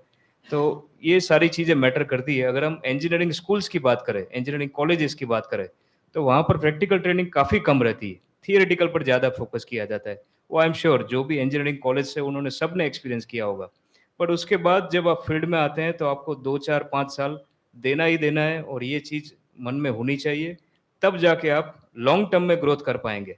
वरना पहले से ही अगर मनी पे आपका फोकस है, तो आई थिंक शॉर्ट टर्म में वो शायद बेनिफिट करेगा, बट लॉन्ग टर्म में वो आपको ज़रा भी बेनिफिट नहीं करेगा, और स्ट्रगल लंबी चलती रहेगी, और ये अच्छा नहीं है. और दूसरा एक चीज़ बड़ी कंपनियों से ये भी सीखना है कि उन्होंने जैसे वो एक सिस्टम इम्प्लीमेंट करके रखी हुई है, जिससे लोगों को, मतलब जो भी स्टाफ उनके पर्सन हायर होते हैं, उनको एक ही मतलब एक फॉर्मल ट्रेनिंग दी जाती है. उनको ये बताया जाता है कि ये चीज़ें ऐसे करनी है, सेफ्टी का ऐसा है, वैसा है. ये सारी सुविधाएं MSMEs के पास नहीं होती है, स्पेशली माइक्रो और स्मॉल के पास नहीं होती है. इतना टाइम भी नहीं होता है, क्योंकि it's a one man army. एक छोटी ग्रुप, छोटी फैमिली ओन्ड कंपनी ये सारी चीज़ें तो अफोर्ड कर ही नहीं सकती. बट एटलीस्ट सम चीज़, थोड़ी थोड़ी चीज़ें वो एडोप्ट कर सकते हैं, ताकि जो भी फैसिलिटीज़ वो प्रोवाइड कर रहे हैं वो ज़्यादा सेफ हो, ज़्यादा पॉजिटिव हो, और साथ में मोटिवेटिंग हो, इन अ वे कि उनको एक अपस्किलिंग का एक मौका मिले, इन अ वे कि उनको एक आगे बढ़ने का मौका मिले, ना कि एक मोनोटोनस एनवायरनमेंट में काम करने का वो हो. तो उससे उनका एनकरेजमेंट बढ़ेगा, and I think we can definitely solve the issue of labor. I think that is all I have to submit. Yeah, thank you. Tejas, thank you, Neeraj. So we had two diverse views on understanding labor issues in MSME. So again, I would like to pose a question to the audience. What innovative work you do to retain your employees? Because as we said, as we started, retaining them is a challenge. So if you are doing anything different, the way Neeraj said, uh, it will be beneficial for the people who are attending the event. So would anybody like to share?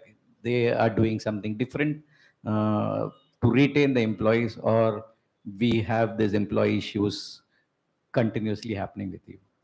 So anybody would like to share? I'll come, sir.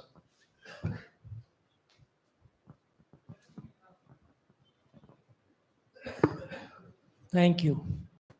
What has been shared that creating an environment for the employees, that it is a family kind of environment, and definitely sharing whatever you are earning. So that is one of the things that you can retain them together. That is one aspect. My office, my staff is with me around 12 years. What different I have done is that, of course, they are as good as family members. All our events together, we go out some occasions together. One more aspect of which I have added to their life is that developing their life skill and see that their whole family members are also taken care of, whatever they are dealing with. Okay. Many times we cannot help them all the time financially, whatever they are dealing with. But morally and otherwise, we can support them. And I am always sending them for different kind of trainings, which contribute to, not limited to office work, but for their life skill.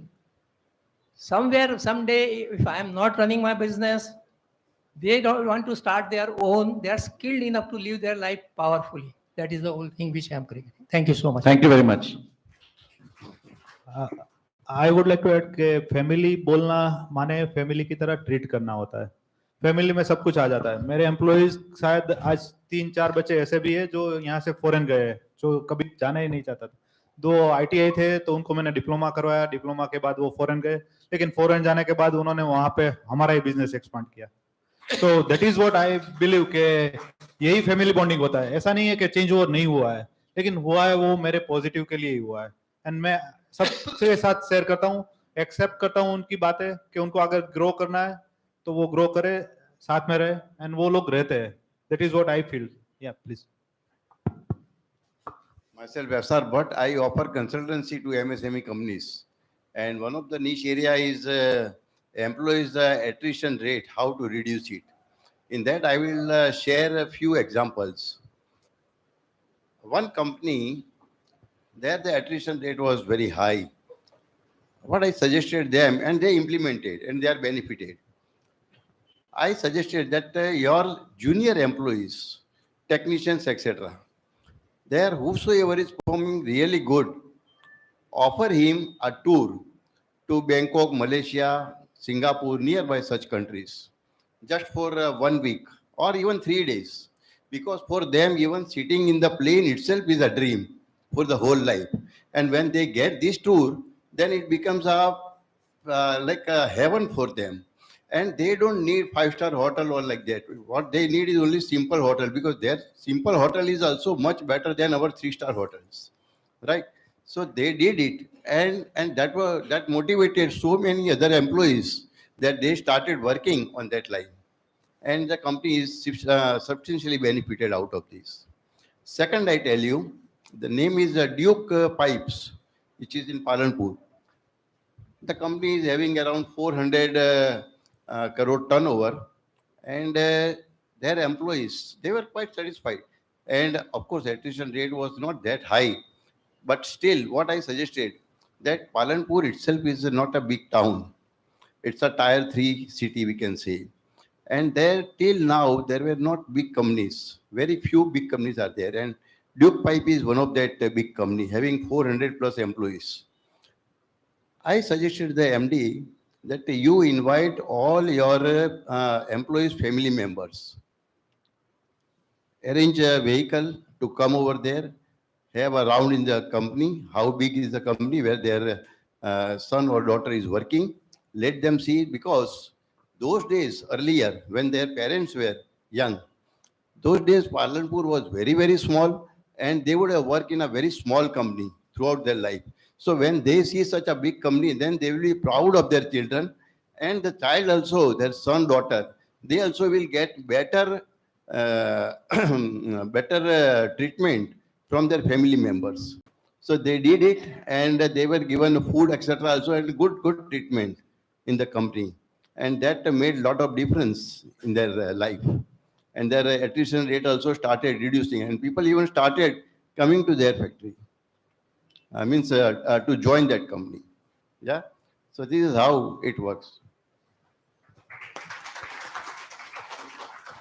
Thank you, Bhatt for sharing two good ideas, which I believe many of us can implement at a lesser cost, because the cost of retaining an employee and getting a new employee is much more costlier than spending somebody to Bangkok for 3 days.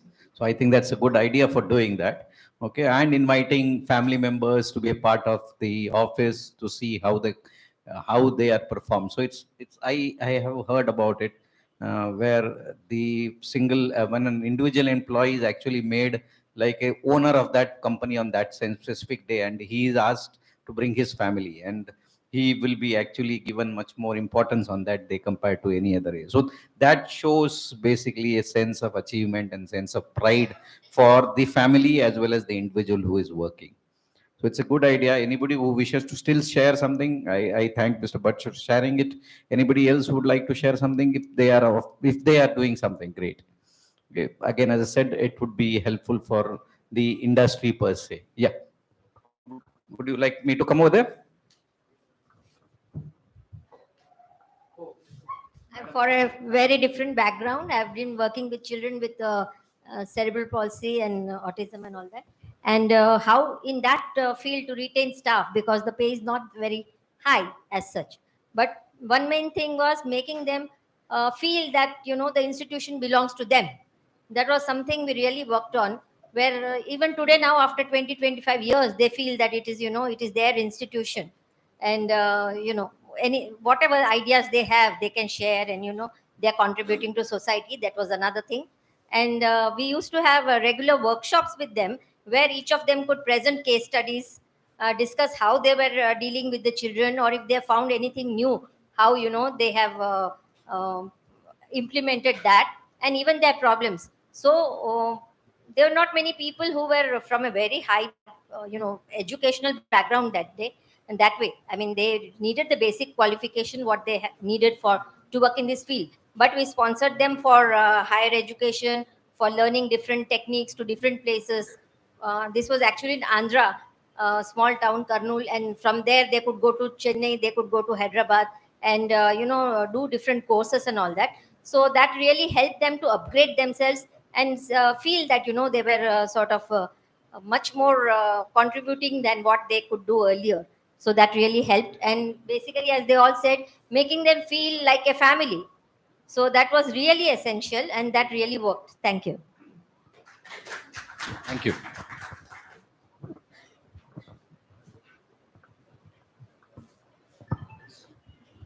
Hello everyone, my name is Ayush Desai, and currently I'm working with Customer Lab. We at Customer Lab do consulting for MSMEs, but most importantly, from past 3 years, we have been working and we have recognized that all of SMEs problems are coming from supply and demand. So it is a business, obviously, so a lot of you are only working with what is the demand and what is the supply. But I have gone through like multiple research papers. Basically, I'm a law student from the background, so it was my core thing to read and write more often. And because of that, I have recently covered many things and recognized that what is the escape from supply to demand, right? So the problem that is, and how to address that, it is the gap that you are going to address. The gap lies in your capabilities. In my book, I have written about it. I would like to give everyone here a free book, because I mean, knowledge is to be shared. I am not here to just gain. And I would even like to do considering everyone is so in a spirit of sharing your knowledge here. We like to do a market opportunity analysis, because what we recognize from my experience of 3 years in consulting is that a lot of the times SMEs and SMBs are not even fulfilling their potential to the 80% of their capabilities. Every time efficiency is an issue, communication is an issue, but it is not like you need enterprise level softwares and different kind of things. It is the small thing, like the things it is being talked about in the next seminar, or I guess Kaizen is a big thing for SMEs, and a lot of small thing accumulating makes the Kaizen work. So I would like to chat with everyone in the networking session and help you as much as I can. Thank you. So we are touching upon the challenges that we face in this sector. So human resources, one of the challenges that we face, apart from other challenges also. And each of you in various industries, various sectors face different kind of challenges. I would not say problem. Problem is more of a negative word. So I will say challenges. So challenges are many for us. I would like both of them to discuss about the challenges that they face and how they have overcome it, and whether it can be of help to us. Again, I will come back to you to ask your challenges also and any remedial measures that you have. We have 15 minutes to go. Maybe we will wind up with these questions and understand it in more detail. So over to Tejas to start with, then over to Neeraj later. Sir MSME challenge की अगर बात की जाए तो हर एक की अलग अलग चैलेंजेस रहेगी, but as I work with Gujarat Chamber of Commerce and Industry, I am leading the MSME committee over there. So if I talk about MSME in general, there are some hot burning issues, and let us be very clear. First and foremost is delay payment. Sir, PN Solanki sir, in the first inaugural session, he mentioned about the mechanism, how government can help you to get out of that problem. Delay payment से आपको कैसे government help कर सकती है उसको problem से छुटकारा पाने के लिए. समाधान portal is a good mechanism. There are many problems get solved using that Samadhan portal, but there are also many other problems which we hear from lot of other MSMEs. समाधान में complain करने के बाद भी problem solve नहीं होता है, उसके बाद वो आर्बिट्रेशन में जाता है, बहुत लंबा खींचता है, बहुत लंबा चलता है. और MSME अगेन स्पेशली MS मतलब micro and small industries, they being led by a small group of people or a one man army, they do not have enough time to go after this arbitration process, hiring a legal person and all these things. तो उसमें अगर government ज़्यादा intervene करके उसको एक mandate के form में, एक पेनलाइज के फॉर्म में, अगर कोई बड़ी कॉर्पोरेट या PSU अगर पेमेंट नहीं करता है टाइम पे, तो स्ट्रिक्ट पेनल्टी होनी चाहिए, और उसके फॉर्म में अगर उसको परस्यू करेंगे तो I think this hot burning issue of payment will get resolved, and we will not need a samadhan or any other arbitration mechanism, things like that. And this is one of the single most complaint which we hear from many MSMEs.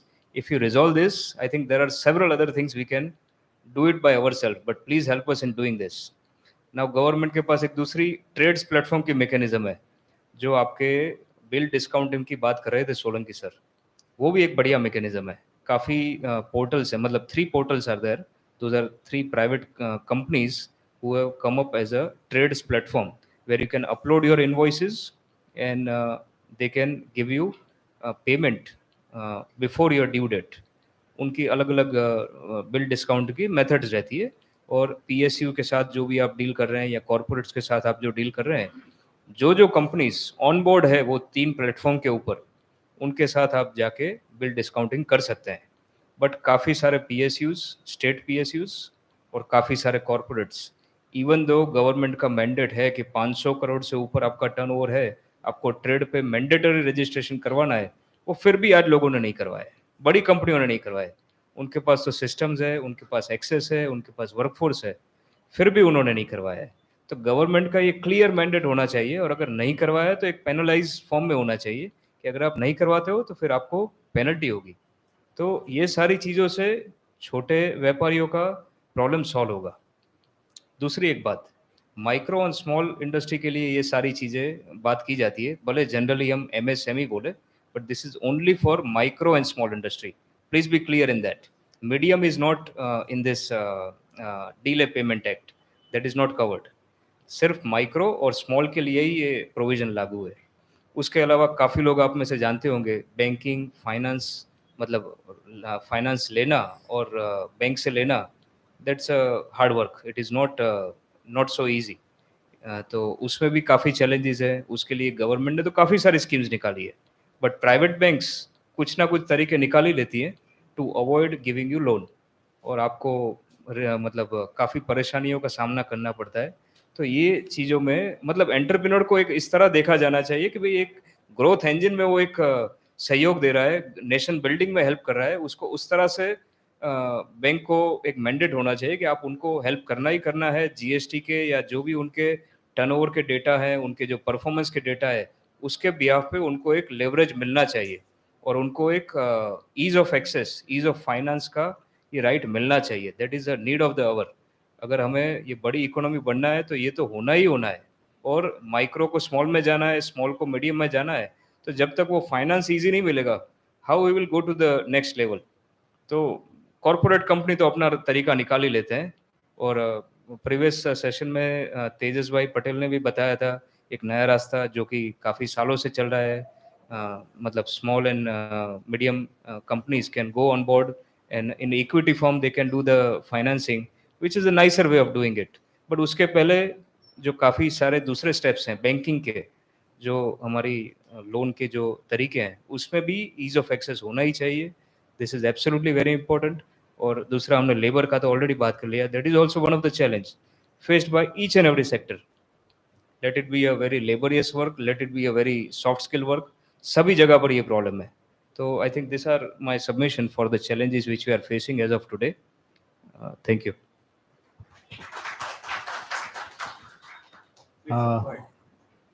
मैं चाहता हूं कि आपको लगता है कि ये सारी चैलेंजेस सही है, यस और नो? No, yes, okay. किसको नहीं लग रही है? सबको प्रॉब्लम नहीं है? कुछ बिजनेस में कोई प्रॉब्लम नहीं है, ना तो गवर्नमेंट की तरफ से, ना तो, हाँ बताइए.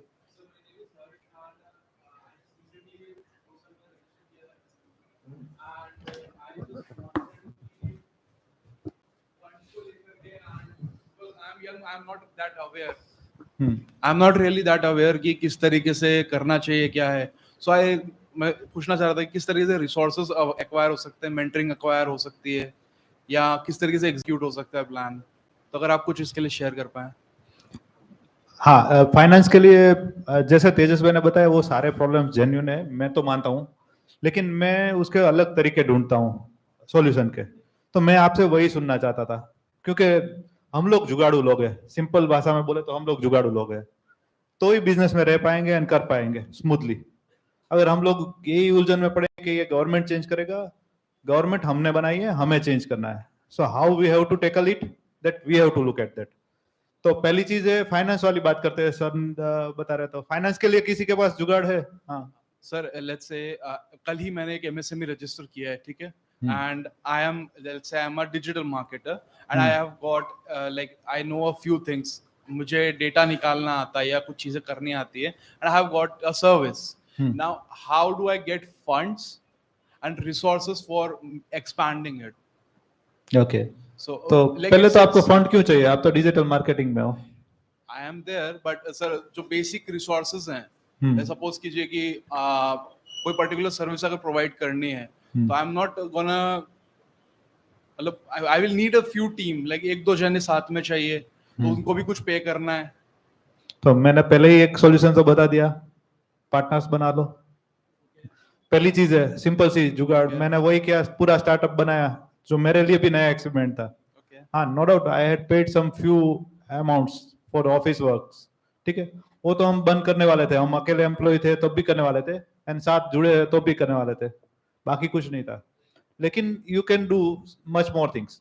गवर्नमेंट की बहुत सारी स्कीम्स है. या तो अगर आपको गवर्नमेंट से चाहिए तो you learn the government scheme thoroughly.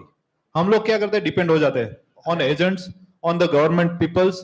That is our wrong thing, क्योंकि सारी चीजें अपलोडेड है आप सारी चीजें पढ़ सकते हो। जैसे सर ने बताया, मेरे को तो ये भी किसी ने बताया था, एंड एक चीज में मैंने ट्राई भी किया था कि जैसे ही आप बिल जनरेट करते हो, being a small and micro, वो पेमेंट गवर्नमेंट कर देती है और बाकी का पेमेंट वो पीएसयू से या बड़ी कॉर्पोरेट से गवर्नमेंट खुद रिकवर करती है आपके भी आप में। उसमें खाली अगर कुछ डिले होता है या आपकी तरफ से कुछ क्वालिटी प्रॉब्लम है तो 2% का क्लोज है। तो मैंने एक बड़ा टेंडर भरा था। Normally I didn't work with the government, frankly speaking, technology का है वो तो, लेकिन मैंने किया था तो I had taken payment from government only. तो ये भी प्रोविजन है हमारे पास। अगर आप एम्प्लॉय रख रहे हो तो आप क्यों सेल नहीं करते ओवर बेसिस पे? फ्रीलांसर्स आर देयर, ठीक है, प्रोजेक्ट बेस पे डायरेक्टली बिल चार्ज करो अपने क्लाइंट को। डिजिटल मार्केटिंग करना है तो I am very sure you can charge it and you can take commission from both the end. Yes. That is very pretty good and everybody knows that. Service shipping कहते हैं शायद, मुझे ज्यादा Sorry? ध्यान है। सर्विस शिपिंग मॉडल के लिए बात कर रहे हैं आप? हाँ, कुछ भी आप Right. क्योंकि मार्केटिंग क्यों करोगे आप? डिजिटल मार्केटिंग किसी कंपनी का ही करोगे तो और बेसिस पे चार्ज करना स्टार्ट कर दो। Right. So that could be also a way, तो you have to look at that. मैं एक एग्जांपल दे रहा हूँ आउट ऑफ द बॉक्स। मैंने एक 2006 में प्रोडक्ट बनाई थी RFID। Might be this is not concern but I would like to share my experience. वो प्रोडक्ट थी RFID जो बच्चों को लगाई जाती है, और RFID कार्ड पे लगाते हैं तो कार्ड गुम जाता है, बच्चे खेलते रहते हैं 1-2 साल के। तो हमने किया कि इनोवेशन के वो शर्ट के अंदर सिलाई में चली जाए एंड वो वॉशेबल हो, 300 टाइम्स वॉशेबल थी वो टाइप। वो चीज सारी बना ली, मस्त POC बना लिया, R&D हो चुकी, उसकी फाइल पैटर्न कर दी, पैटर्न नहीं मिली थी उसकी, that is for sure, but ये कर चुके थे हम लोग एंड उसको सेल करने के लिए निकले। लेकिन RFID का जो मॉड्यूल लगाना था उस टाइम पे 2006 में और डिवाइसेस, उसकी ओवरऑल कॉस्ट एक स्कूल को 70 lakhs में जाती थी। कुछ हमने मार्केट रिड्यूस किया तो 36 lakhs पे आके रुकी, उससे कम में तो हम लोग सेल नहीं कर पाने वाले थे। अब मैं घूम रहा हूँ 1.5 साल तक, एक भी पीस बेच नहीं पाया, ठीक है। एक दिन फ्रेंड्स के साथ चाय पे गप्पे लगा रहा था, एक फ्रेंड को बताया यार परेशान हूँ, कुछ हो नहीं रहा है एंड ये अच्छी चीज बनी हुई है, बच्चों के लिए बहुत जरूरी है। वो बोले तू गलत मार्केट कर रहा है। वो बोल रहा है कि तू बोल दे एक ट्राई करके, किसने कितनी स्कूल ली है? तो बोले मैंने इतनी स्कूल ली है। तो क्या डेटा में ऑलवेज स्टडी करके जाता। तो बोले 3000 से ज्यादा स्टूडेंट्स हो, इतनी स्कूल कितनी है? तो मैंने कहा 16 स्कूल से जो मेरे पास 3000 से ज्यादा स्टूडेंट। उसने बोला कि हर एक स्कूल में बोल दे के आप 200 रुपीज फीस के लिए एक्स्ट्रा ले लो पर मंथ, ठीक है, बच्चों की सिक्योरिटी के लिए। वो फी ऐड कर लेगा वो एंड परमिसेबल है थ्रू दिस लॉ। वो जानता था कुछ तो उसने बताया, मैंने वही बात की। अब इनकम कितनी हो गई पता है? 72 lakhs पर एनम स्टूडेंट्स की फी आनी हो गई। मैं उसने क्या बोला कि आप ऑफर करो, 200 रुपए फीस लोगे, वो हम लोग आपसे ले लेंगे और ये 6 महीने के बाद हम लोग आपके एक टीचर की फीस पे करेंगे अप टू 1 लाख रुपीज। तो मेरे को वो हिसाब 36 + 6 42 lakhs में पड़ा, जो मैं 72 lakhs में सेल कर रहा था उस टाइम पे। तो 30 lakhs का मुनाफा हुआ, जो मैं एक भी बेच नहीं पा रहा था। मैंने 2 साल में करीबन 11 मॉडल्स बेचे, ठीक है। तो आप समझ पा रहे हो कि the way I need to look at that, वो मैं नहीं ढूंढ रहा था। बेचना तो वही था। सिंपल सी चीज हम लोग कहीं पे देख नहीं पाते, जो हमारे फ्रेंड्स या जुगाड़ लोग देख पाते हैं, ठीक है। तो ये सारी चीजें है कि हम लोग को बहाने चाहिए, अगर बोलूं तो, नहीं सेल करने के या नहीं वर्क करने के। Otherwise we can do everything. ये स्कीम्स अगर आपको MSME में रजिस्टर तभी होना है। सर ने बताया कि 6 करोड़ से ज्यादा बिजनेस कर रहे हैं, लेकिन रजिस्टर 2 करोड़ ही है। क्यों पता है? बाकी को पता है मेरे को MSME स्कीम से कुछ फायदा चाहिए ही नहीं, मैं तो उल्टा पॉजिटिव लेता हूँ। तो क्यों मैं रजिस्टर करूं? मैं टैक्स भर रहा हूँ, GST भर रहा हूँ, that is my duty, I am paying. मेरे को रजिस्टर होना ही नहीं है कब, अगर मेरे को कुछ बेनिफिट ही नहीं लेना है तो मैं तो पॉजिटिवली उनको भी लेता हूँ, ठीक है। अगर आपको लगता है कि अगर आपको कुछ बेनिफिट लेना है, आप में भूख है वो खाने की चीज की, अगर आप कुछ बड़ा करना चाहते हो और वो उनसे बेनिफिट ले पाओगे, तभी जाके रजिस्टर करो। Even though people are sitting over here, I am just saying that I am not against the anything, but ये बनाया गया है आपके बेनिफिट के लिए। अगर आप बेनिफिट ना लेके उसको कोसने वाले हो तो मत करो, जब तक आप कंफर्म नहीं हो कि आपको क्या चाहिए। We are not knowing what our USP, हमारी यूनिक सेलिंग पॉइंट क्या है, हमें वो नहीं पता है हमारे बिजनेस का। अगर मेरा यूनिक सेलिंग पॉइंट सबसे डिफरेंट है तो I can do anything, and that is what I am doing since 23 years, ठीक है। तो मैं कर पा रहा हूँ एंड मैं इस दावे के साथ बोल सकता हूँ कि हम लोग कर सकते हैं। आज भी चला रहा हूँ, सारे करीबन 3000 लोग से ज्यादा लोग मेरे साथ जुड़े हुए, not a single loan, not a single CC, and we are doing great. मेरे को बहुत कम चाहिए, मैं आराम से स्कूटर पे भी आज भी घूमता हूँ, बहुत लोग को जानना ही नहीं है कि मेरे को स्कूटर पे देख के परेशान हो वो लोग, ठीक है। So I am doing my best, मेरे को उनके साथ उनकी तरह ही रहना है, तो they are my family members, ठीक है। तो यही चीजें आप अगर सिंपल से मॉडिफाई कर लोगे ना, हम आज भी स्टार्टअप भी बहुत सारे आते हैं, स्टार्टअप को क्या चाहिए, आते हैं ना तो बोले एप्पल का ही लैपटॉप चाहिए, यार कुछ भी कर ले, तेरे को आना चाहिए, you need to work on that part. आज मेरे को बाइक चाहिए, आप इंटर्नशिप में रखोगे 15,000 तो देने चाहिए, मेरे को पेट्रोल के उतने चाहिए, यार बस आ रही है बीआरटीएस 300 रुपए में ले आ रही है, मेरी बीआरटीएस के बस स्टैंड के पास ही ऑफिस है, तेरे घर के पास भी बीआरटीएस स्टॉप है, 15 डगले तो चल रहे यार। वो करना नहीं है तो you can not survive, you can not learn. If you have a hunger then and you can survive, ठीक है, otherwise you can not survive. तो यही चीज आप समझ के चलिए। Sorry. Yeah, thank you very much. I believe challenges सबको है, नहीं है ऐसे नहीं है. And not only in this, we have challenges personally, we have challenges professionally. But as Neeraj has been saying about it, can we look it from a different point of view? So he just touched upon what we were discussing before, ki Udyam registration. Okay, how many of us are registered with Udyam? Many of us are not registered, okay, because we don't feel that there is a benefit. But there is no harm in getting registered, because you never know when you would require that. And if somebody asks you, are you registered? Then we look for, oh, I'm not registered. Now I'll start registering and all those things. So these facilities which government has given to us, can we use those? There is a huge gap between actual number of MSMEs in India, people who are registered in Udayam registration, and as per the government numbers. So there's a huge gap which is happening. People don't want to be a part of the system. My request is be a part of the system, as Neeraj has been saying. If you are a part of the system, people will support you, government will support you, and you yourself can support yourself. Why do you want people to support? Why do you want government to support? As Tejas has been talking about, and as well Neeraj has been also talking about, they themselves are doing their own business. Okay, financial problems will happen, challenges will happen. Banks might not give loans. We will have to look for other avenues. In the morning first session, we were talking about SMEs, IPOs, and all those things. So that's a newer avenue which has started. And today, for the last 6 months, many of these SMEs have come out with IPOs because they require funds, enough of borrowing it from friends, families, relatives, and all. Can we have our own IPO?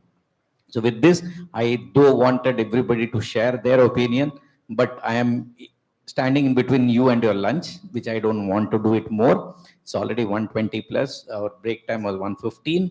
So thank you very much. Thank you, Neeraj. Thank you, Tejas. And thank you all the participants who came forward to answer. Okay, I really liked hosting that because there was a lot of people who wanted to share. I believe even if we are given 2 or 3 more hours, we will still continue doing this. So thank you very much. Every good thing has to come to an end. So let's stop it. We all break for lunch. Thank you, Neeraj. Thank you, Tejas. Thank you, Soneji ji. Thank you. Thank you very much.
ये थोड़ा सा ऐसे नहीं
Let's break lunch.